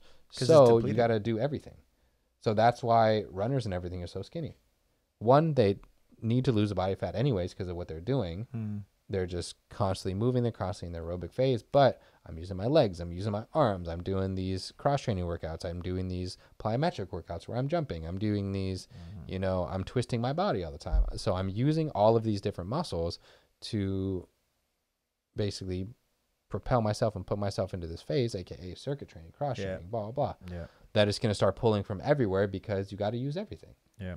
So it's gonna be like, you know what? I need to transfer, or I need to, instead of storing fat in my stomach, I'm doing all these other things. Maybe I'll store fat in my legs. Maybe I'll store fat in my arms. That's when you see those different body types where, you know, maybe they're really fit, but they just have like large legs. Like that's just what happens. That's, you know, everyone's different. That's how your body goes. But you can't sit there and be like, I need to make my legs thinner, so I'm gonna just do squats all day. No, that's not how it's going to work. You're going to have to do things where you're going to, can you tone things and can you like make it better? Focus. But if you lose it overall, you're going to lose just percentage of your body fat and it's going to disappear from everywhere, but maybe at a higher percentage, some than others. Like that's just how it works. Yeah. I mean, I think this might come from like all the bodybuilders in the world, you know what I'm saying? But that's like the 10% of people, not even like 5%, 1%ers, you know what I'm saying? Like where they could technically try because they're so fit. But yeah, the specialized, like exactly. They're doing specific things. Yeah, exactly. Like they're Olympic trained or they are very, very specifically trained. You are not. Yeah. Sorry to say. Not for the common folk. Nope. You just basically just have a full round workout, like we've been saying. You should switch it up. Circuit train. Circuit Big train. fans. Big fans. All right, going into 7. Oh yeah, lifting weights makes women bulky. I get that a lot from my clients, actually. They're like, oh, but I don't want to be like, you know, bulky. I was like, but you want to be fit. You know how hard it is to get bulky, people? Shut up, man. Stop it. Yep, I always get that. Stop it, Jennifer, lifting 5-pound dumbbells. You're not going to get bulky lifting 5-pound dumbbells. You shut up. God. Yeah, so definitely, no. It's like, no, we're lifting. You know what I'm saying? We're going to work out. We're going to do this the right way, actually. Myth number 8, moving along. We got Sarah, like Zara, it's not just chicken breast and protein powder. Depends if you like food or not. Depends, you know. But like you're not gonna get bulky from that. Like people train their entire life. The amount of like men or women too that want to get bulk, that take time and effort and meal prep and protein and, you know, strength train and do, you know, specifically devised sets that still don't get bulky. Like it's unbelievable. Yeah, I think it's more on just what your body type is, what it really comes out to. If you're born like, you know, bigger, like a big body, you know what I'm saying? Like you're going to be big body. Like for me personally, like I will never get huge. I'll never get super big. I might, you know, fill out a little bit more, but I would never be as big as some other people, unless, you know, of course, you want to take steroids. There's a healthy way to take steroids, I've heard. I don't know, personal. Different ones. Yeah. You know, so, or, you know. But no, I definitely got that as like an excuse. Like I don't go lift. But now it's kind of, I think that stigma's dying down a lot, which is good. Cause there's a lot of like, I feel like I know a lot more women that go to the gym. Now, I say that with hesitancy because I know a lot more women that just make it known that they go to the gym. Facts. Not saying that men don't do it. Dudes do it all the time, but there's a lot of guys that I know that are like, yeah, I go to the gym all the time. I have been for years and years and years. But they don't post about it. They don't do things. Yeah, that's true. Which is, I mean, neither here nor there. That's not like my place to do anything. But like I don't post very often. Anyway, I would never post if I go to the gym. But I just don't go onto Instagram or do things that much. So I think it's good that the stigma's dying down, but I've also seen people at the gym who put on a treadmill, stand next to it, and then take a picture of the treadmill afterwards because it's gone 10 miles or whatever they said, and be like, look at this, and then go home. Like I've seen it done. Yeah. I know it's been done, and I know people who have done things like that. Yeah, for sure. So is there a better stigma around the gym, especially with women? Yeah. Is it a good thing? I think so. Yeah. I think it's good. Everyone should be healthy. I'm a big proponent of that, of like, do one, what makes you happy. Two, like if you want to do it, go do it. Who cares what I think? If you don't respect me for any reason, why do you care my opinion of you? If you wouldn't ask me for advice, why would you care if I gave you my advice unsolicited? Yeah, true. That's the main thing. You do what you want. Maybe you would respect my advice, but I'm not going to tell you not to go to the gym. Go to the gym. Do whatever you want. Yeah, I don't think people want to be big like that anymore. Like you're saying, like the Arnold Schwarzeneggers, like big. Oh yeah, like they're not. the women. Nobody's trying to do that. Trust me, you got to try to get that big, ladies. Don't think you can go in and lift up whatever your natural just weights are, and you're all of a sudden going to be bulky as hell. It's not going to work. That's not how this works. You have to try to get that bulky, and as long as you're not trying to get that bulky, you won't. Yeah, you're fine. All right, moving on. We got myth number 8. More workouts equals more progress. No, more doesn't always necessarily mean better. You have to be more. Your body needs rest. Yeah. The only way your muscles are going to grow if it rests. And I think that was a big thing too that I've learned throughout like just my studies of actually knowing what I'm doing, like to the T scientifically. Like it's just like, oh, I just need more rest, and my muscles will grow the way I need it to grow. And I've taken rest times definitely super serious, and then also like off days and stuff like that too. That has definitely helped. So more is not always the answer, not at all. Yeah, overtraining is a thing. Then you get hurt, and then you stop training, and then you wonder why, because you never get time to recover. Mm-hmm. Especially in my old age. Be smart. Age. You got to need time. That's why I think the thing that I used to hear is you do arms, legs, core, or like push, pull, core, or they'd have like 3 different workouts that they do throughout the week. Yeah. You need technically up to 2 days to recover. You have what's called DOMS, delayed onset muscle soreness. You actually get more sore the second day. Usually if you're like really training, really doing stuff like that. So it could take up to 2 days for the soreness to start creeping in. So you got to have kind of a different, you don't just train through the soreness. You got to have time to recover. Yeah. Should you stretch? And if it's lasting 3 or 4 days, yeah, you probably just either overdid it or didn't stretch or didn't do enough. That's fine. But, yeah. Yeah, I learned after just years of just going to the gym, I've learned to listen to my body way more. Just definitely like, okay, I am sore. Like, I don't need to keep doing this shit. You know what I'm saying? Like even for today, like I did chest yesterday, and I'm supposed to do shoulders in this little routine that I'm trying out. Still going through it. Second weekend. But yeah, my shoulders were sore, and I was supposed to do another kind of type of push, and I was like, not doing it. Yeah. Not worth it. I'd rather wait till tomorrow to hit shoulders again and just work just out wait. something else. You got to recover. Yeah, exactly. Like, yeah, so pay attention to your body, and more is not always the answer. Actually, less is more. For real. Got to give yourself time to recover. You got to build muscle, not just break it down. Yeah. We got a good question in the chat from Sarah. Mm-hmm. Totally random, but for y'all, does a professional player's steroid use obscure your opinion / view of them? I just don't. I mean,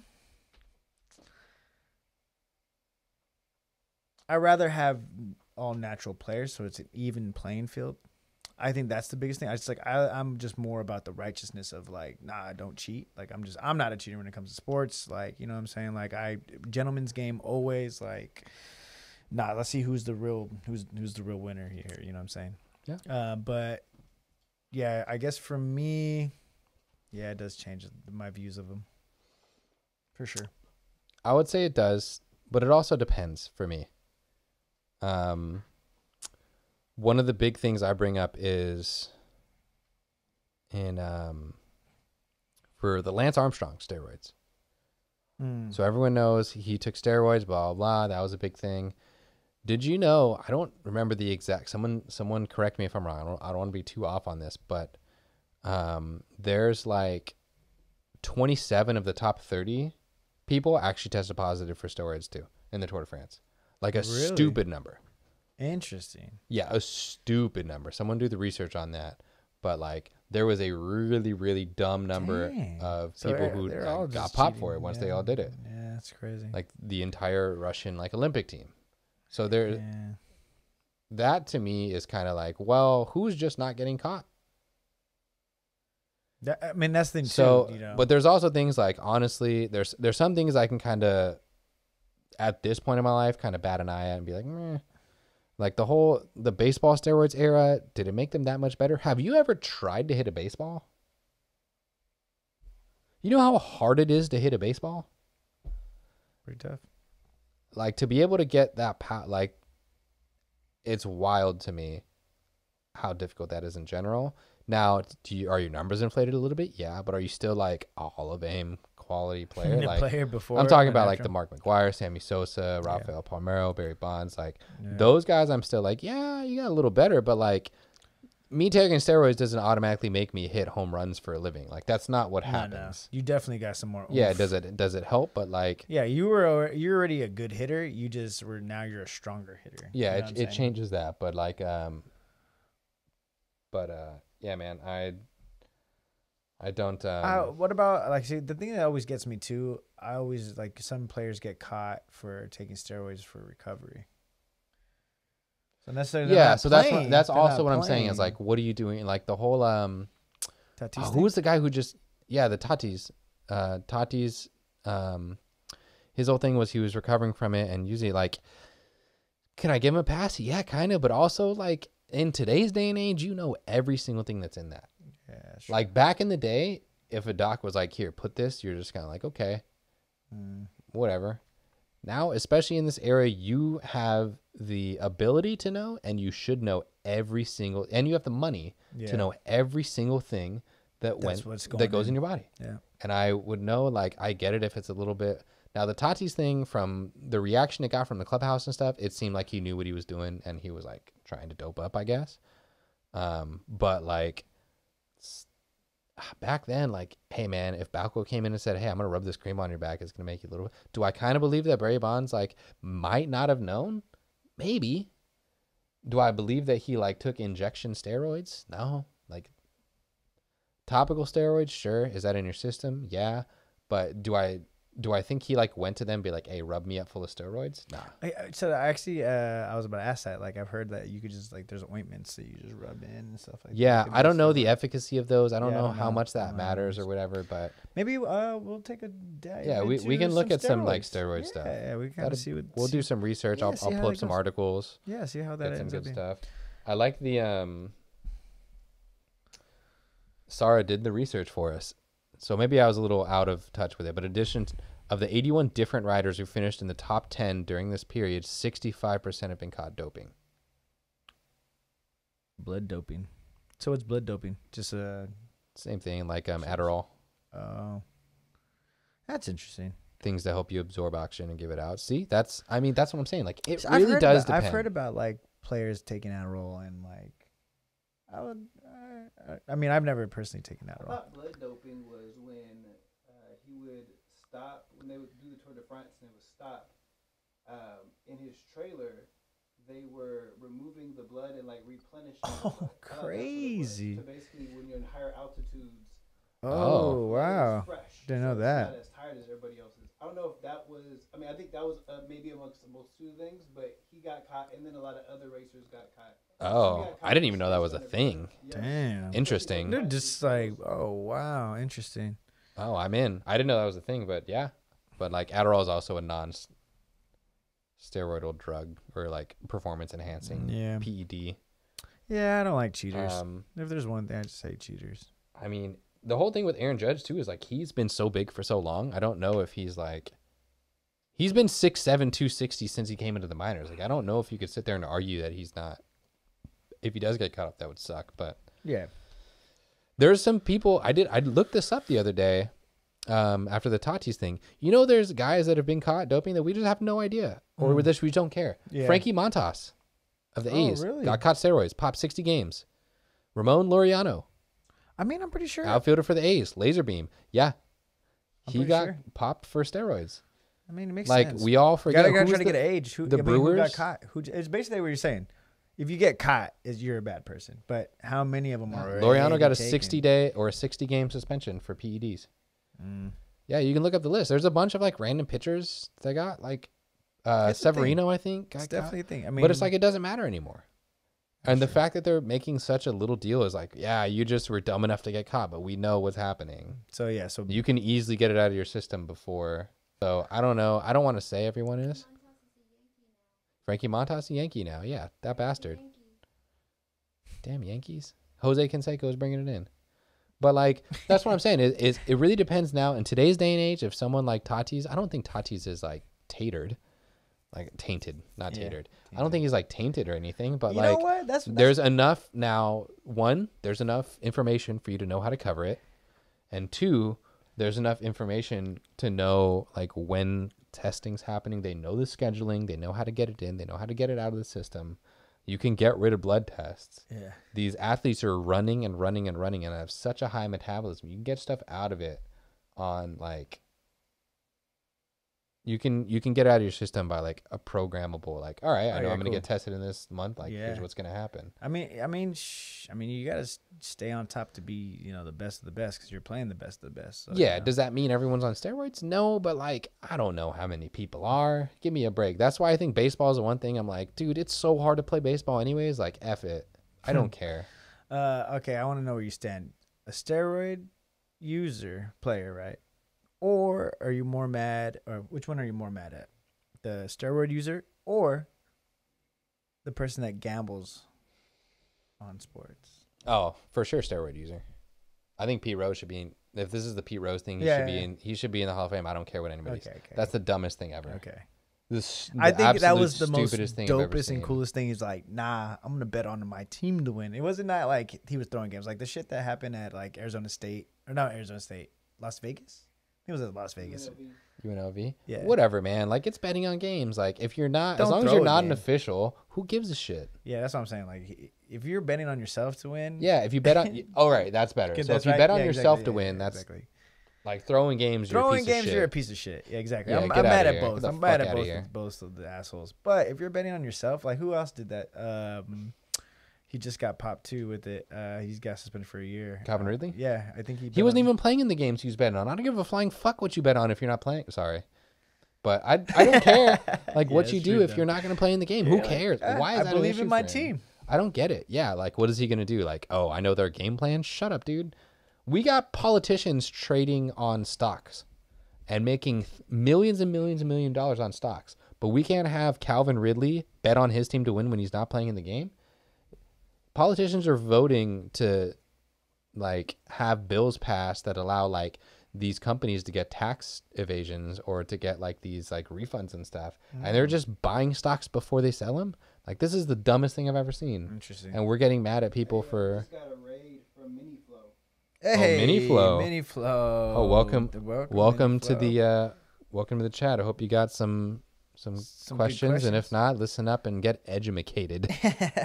All right. But yeah, no, for sure. So yeah, if you're doing all that, this is. I just don't get the whole like the betting on games or the like. I still am stick hard by like baseball. Such a hard sport. Like I get it if you take steroids to be a little bit better at it, but it's such a hard sport to play anyways. Like whatever, man. Everyone's taking steroids at this point.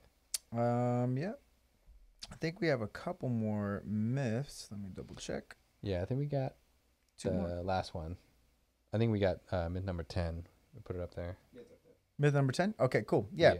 Muscle can turn into fat. So basically, I think this one is like, oh, if I build muscle, like later, if I don't, I'm just, it's going to deteriorate. Yeah, exactly. Like, me personally, I've always had like a good body type and had muscle. And I don't think I lost it during COVID. I just like put all the fat on top of it. You know what I'm saying? So I still had like my muscle, like my shape. Right. But yeah, I didn't like what it's saying, muscle can turn into fat. Like it didn't I didn't just become all fat and lose everything. Yeah. The literal science behind it is they're two completely different. Oh, that didn't work out. There are two completely different cells in your body. You have muscle cells and you have fat cells. Mm-hmm. Your fat cells are completely separate, by far. So your muscle cells are a lot easier to explain. They're bundles of bundles of bundles. I don't remember if anyone remembers from like their high school biology, but it's a strict, like a cylinder that goes down. A little twist. It's like a power line, and then you put that, and that is combined in its singular cell, and then it's into another bundle, and that has what's called fascia around it, muscle tissue, and so connective tissue goes around. That one bundle is bundled into a bunch of other bundles, also with fascia around it, and that is also bundled into one other bigger bundle, and that is how you get muscle cells, where you get your strong muscle. Yeah. And so that's its own separate entity. That can't be turned into anything, no fat, no adipose tissue is what it's called. Adipose tissue in itself is different cellular blockings, and they do that obviously to store fat, to get for you can have energy, and that's what like a lipo section is you suck out these fat cells because you have an amount of fat cells, and you don't actually get more fat cells. They grow. So once they grow, once they get to a point, it's they don't come back to a certain point. They get stretched out to a point. That's why you get people who gain all this weight. Even when they lose the fat, they have, the skin, and they still have some things obviously inside the skin. Of course, yeah. And so your fat cells get expanded, and when you have that, when they shrink back down, there's only a finite amount that they can go to, and they can't actually get back to neutral zero after they've expanded far enough. No matter what. Yeah. So you will always have you can't get rid of all of your fat cells. You will have fat cells no matter what. They will just have less storage. And so they'll shrink, and if they've been expanded to a point, they're just going to shrink to this point instead of all the way down. And so you're just going to have that forever. Like that's just how it's going to be. Just like stretch marks, just like when you get when you lose and you have all that extra skin, like you can't lose that unless you literally get them taken out. You can't shrink those any further. So that's the biggest myth of that is like, it's not, you don't have things all of a sudden change. You don't have your muscle here turn into fat. You lose muscle. So you lose a muscle growth. So those spindles get smaller or you lose them, but they don't get converted into fat, vice versa. You don't have fat cells that get converted into muscle. You still have the same amount of cells. They just have less filling. They don't have as much adipose in the tissue, if that makes any sense. Yeah, but for sure. that's how fat and muscle work, and that's how they're built up in your body. So you can't just convert one to the other. It's not a conversion. It's just a shrinkage and a growth of two separate entities. Got it.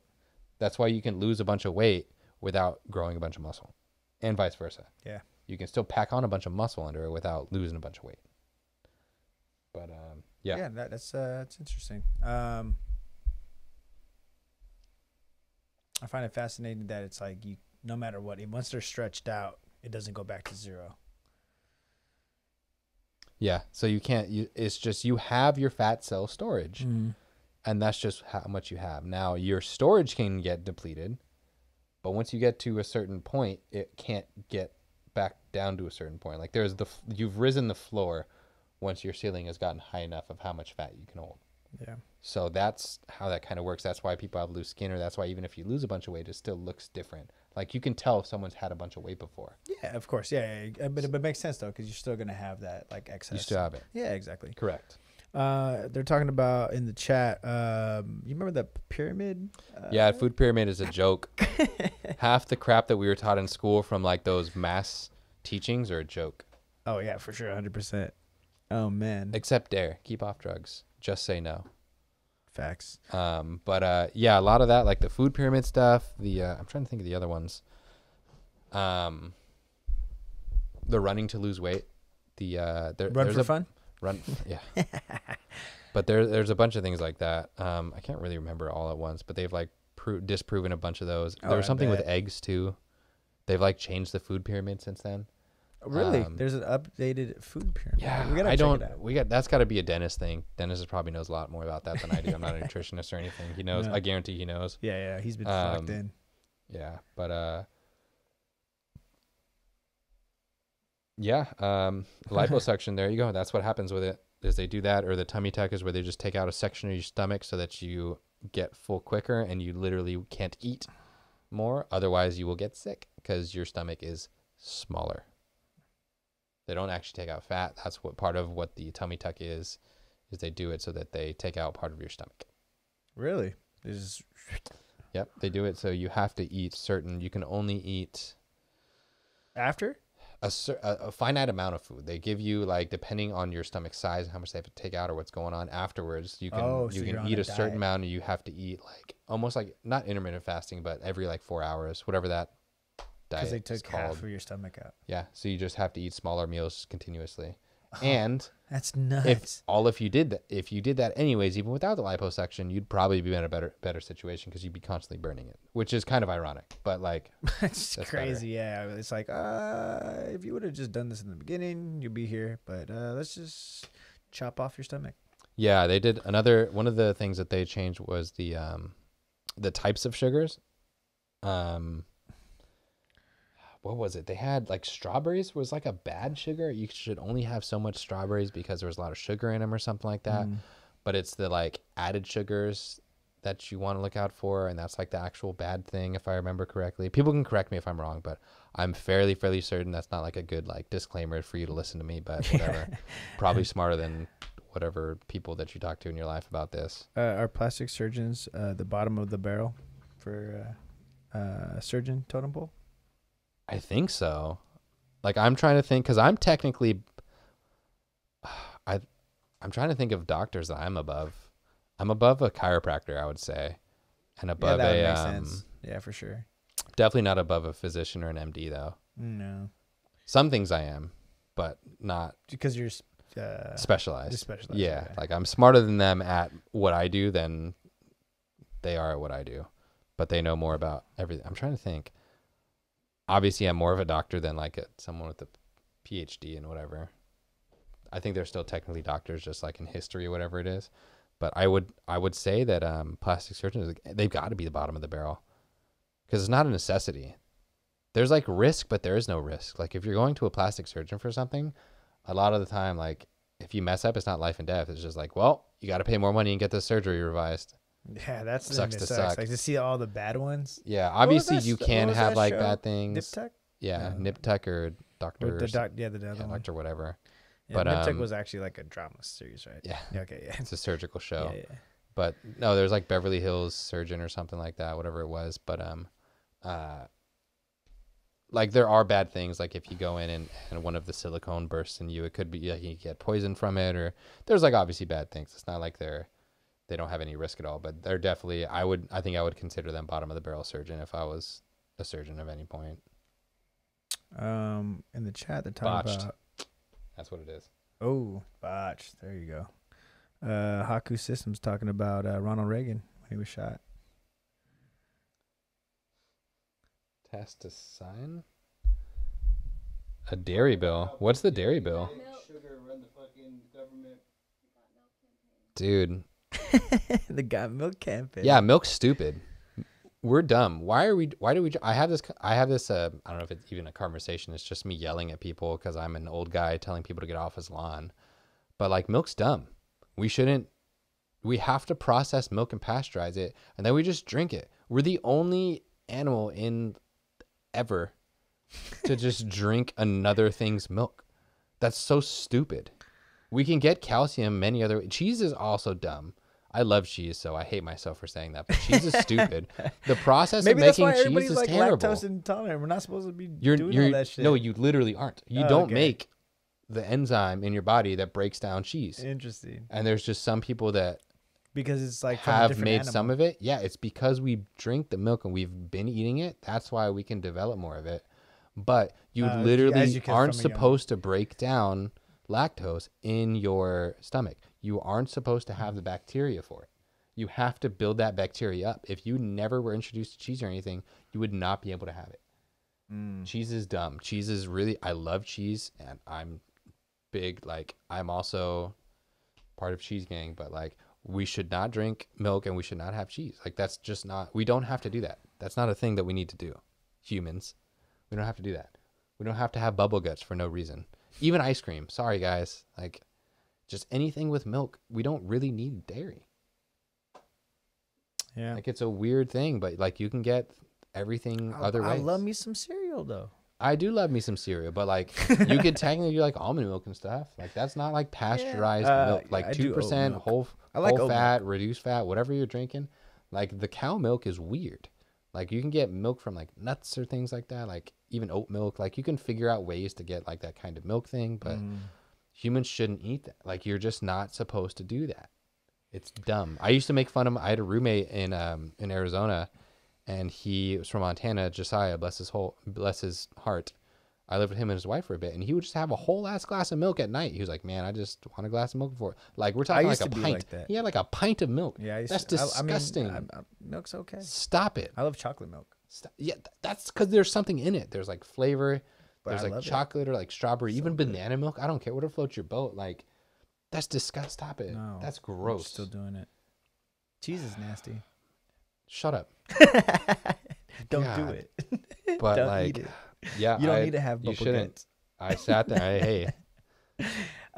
So the one thing that I used to do when I was a kid that was like good to me, as you guys already know, I have the weirdest taste buds of life. I used to eat pizza, and then at the end of eating my pizza, nice little glass of milk, cheese it all the way up, and dairy, everything.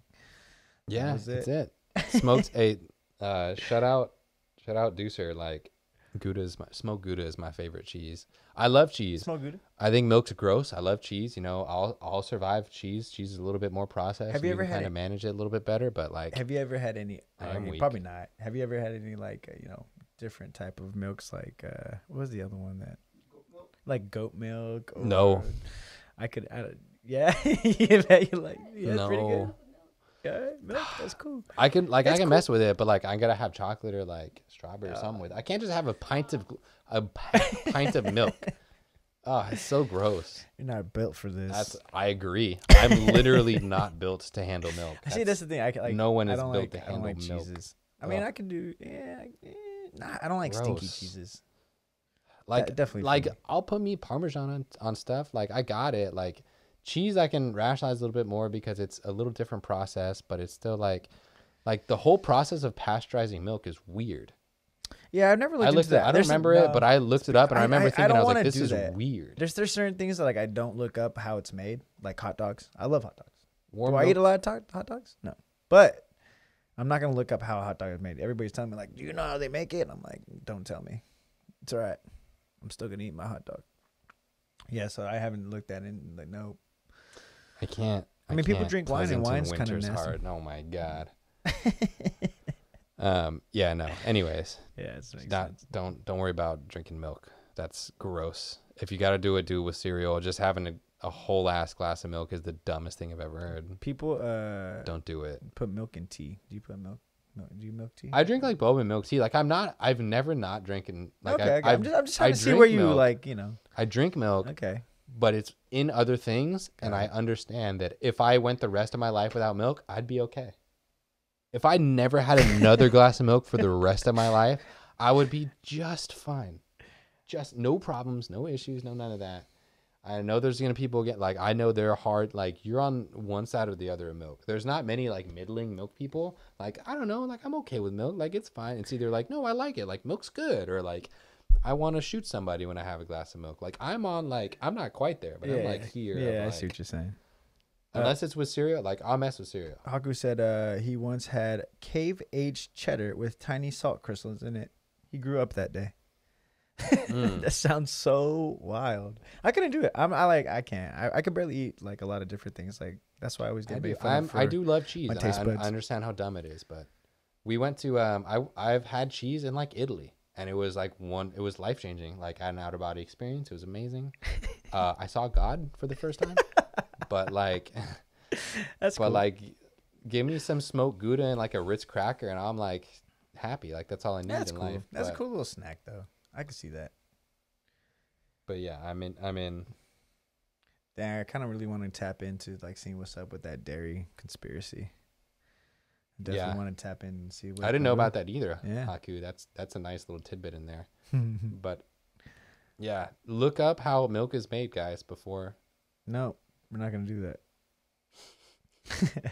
It's so gross.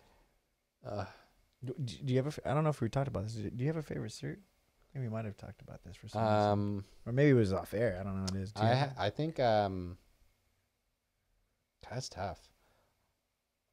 I think Cinnamon Life. Cinnamon Life had to be my favorite. Just the texture of it. I liked it. I liked it when it was fresh. I liked it when it was soggy, which isn't always a big thing. But I liked soggy Cinnamon Life, and I liked it fresh off the top. Oof. Like I would just start eating it off the top and be like, I'm gonna have crunchy ones first, and then by the time I get to the end of it, it's gonna be nice soggy, and I'm gonna bite into it and get all the cinnamon sugar, and that's gonna be great.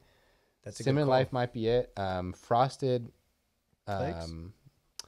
No, the Frosted Mini Checks. I think I like Oh, biting I know into what you something. mean. Yeah, I see what you're So saying. it was those. Reese's Puffs is like a dark horse though. I love Reese's Puffs. Yeah, Chex was a kind of cool little thing that they had going on for a cool. They had a couple of different flavors. I actually loved Kicks.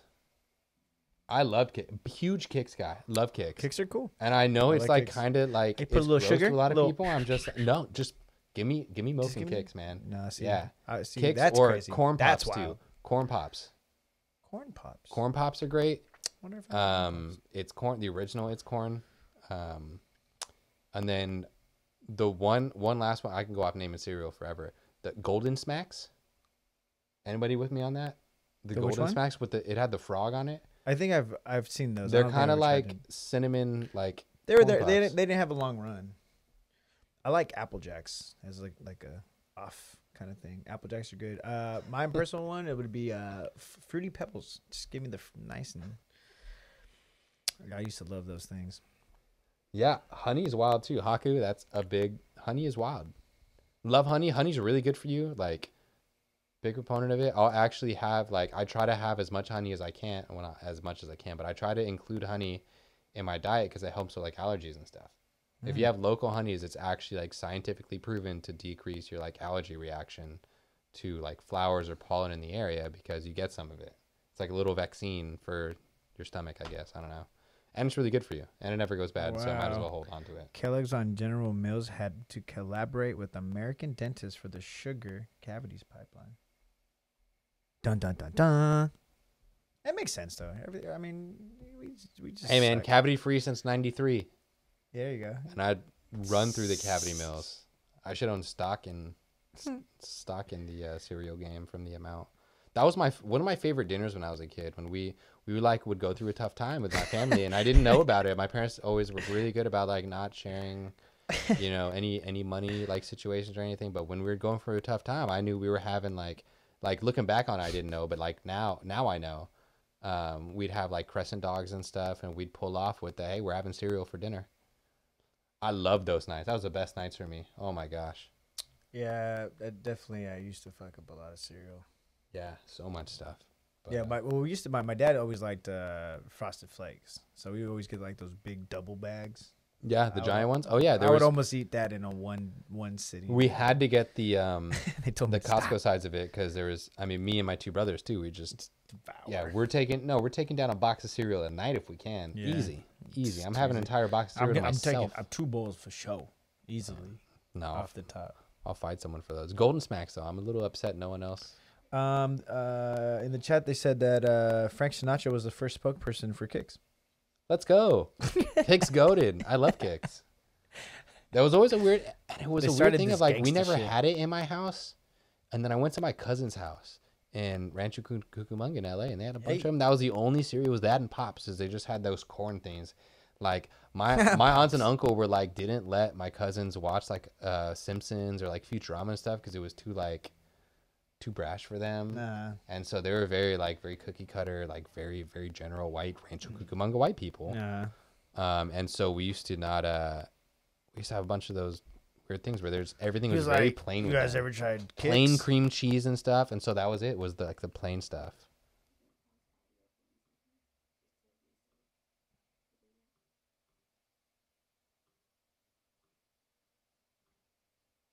Good, but we always had like that was like my super white side of the family, and they had everything was really plain, like super German.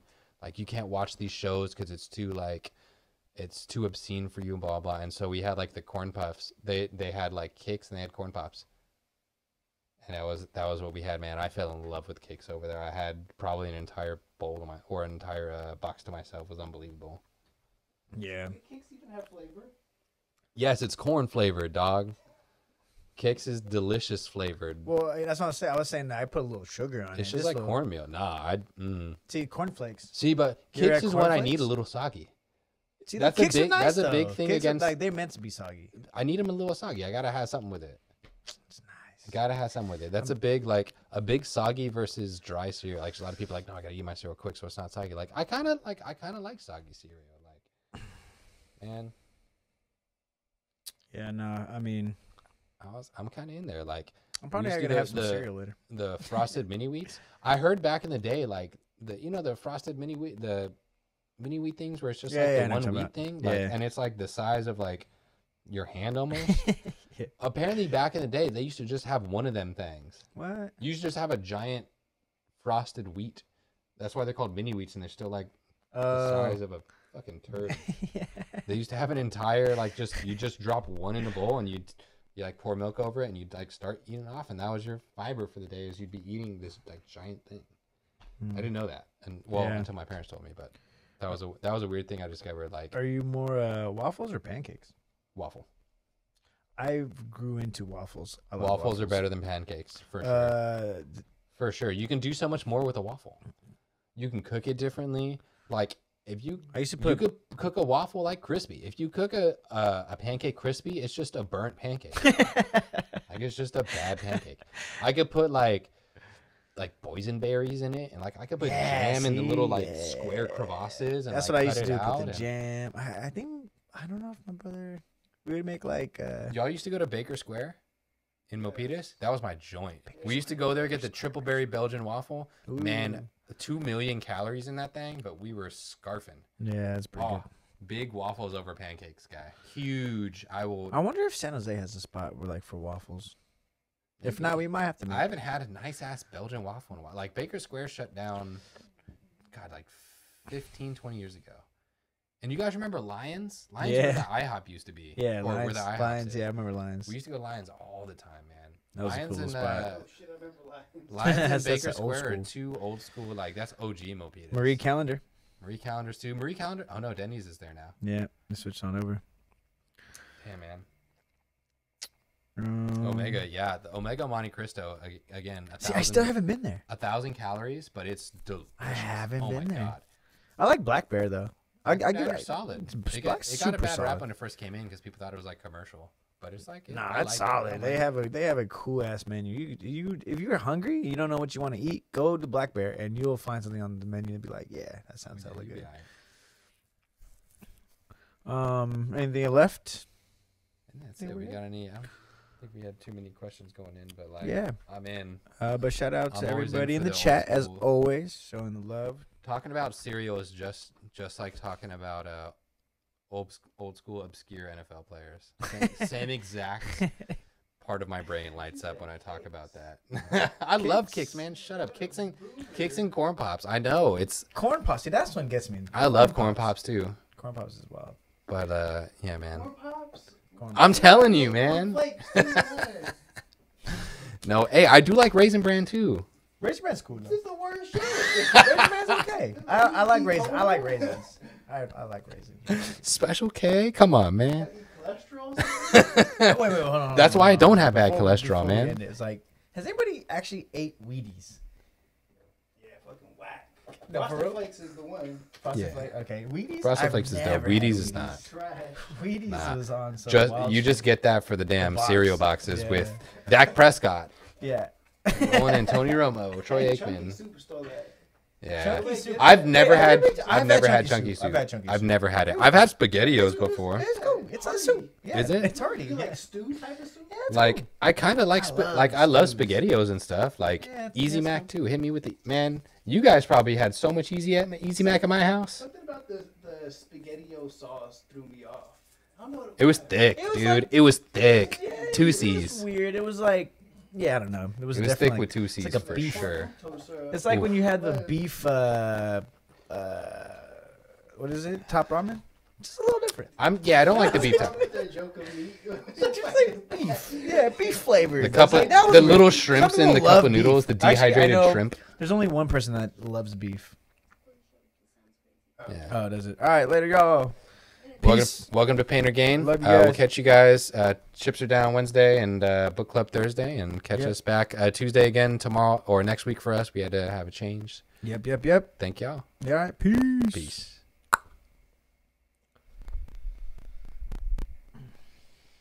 We had some Wild Town going on. Cornflakes were created to stop masturbation. That's just so funny.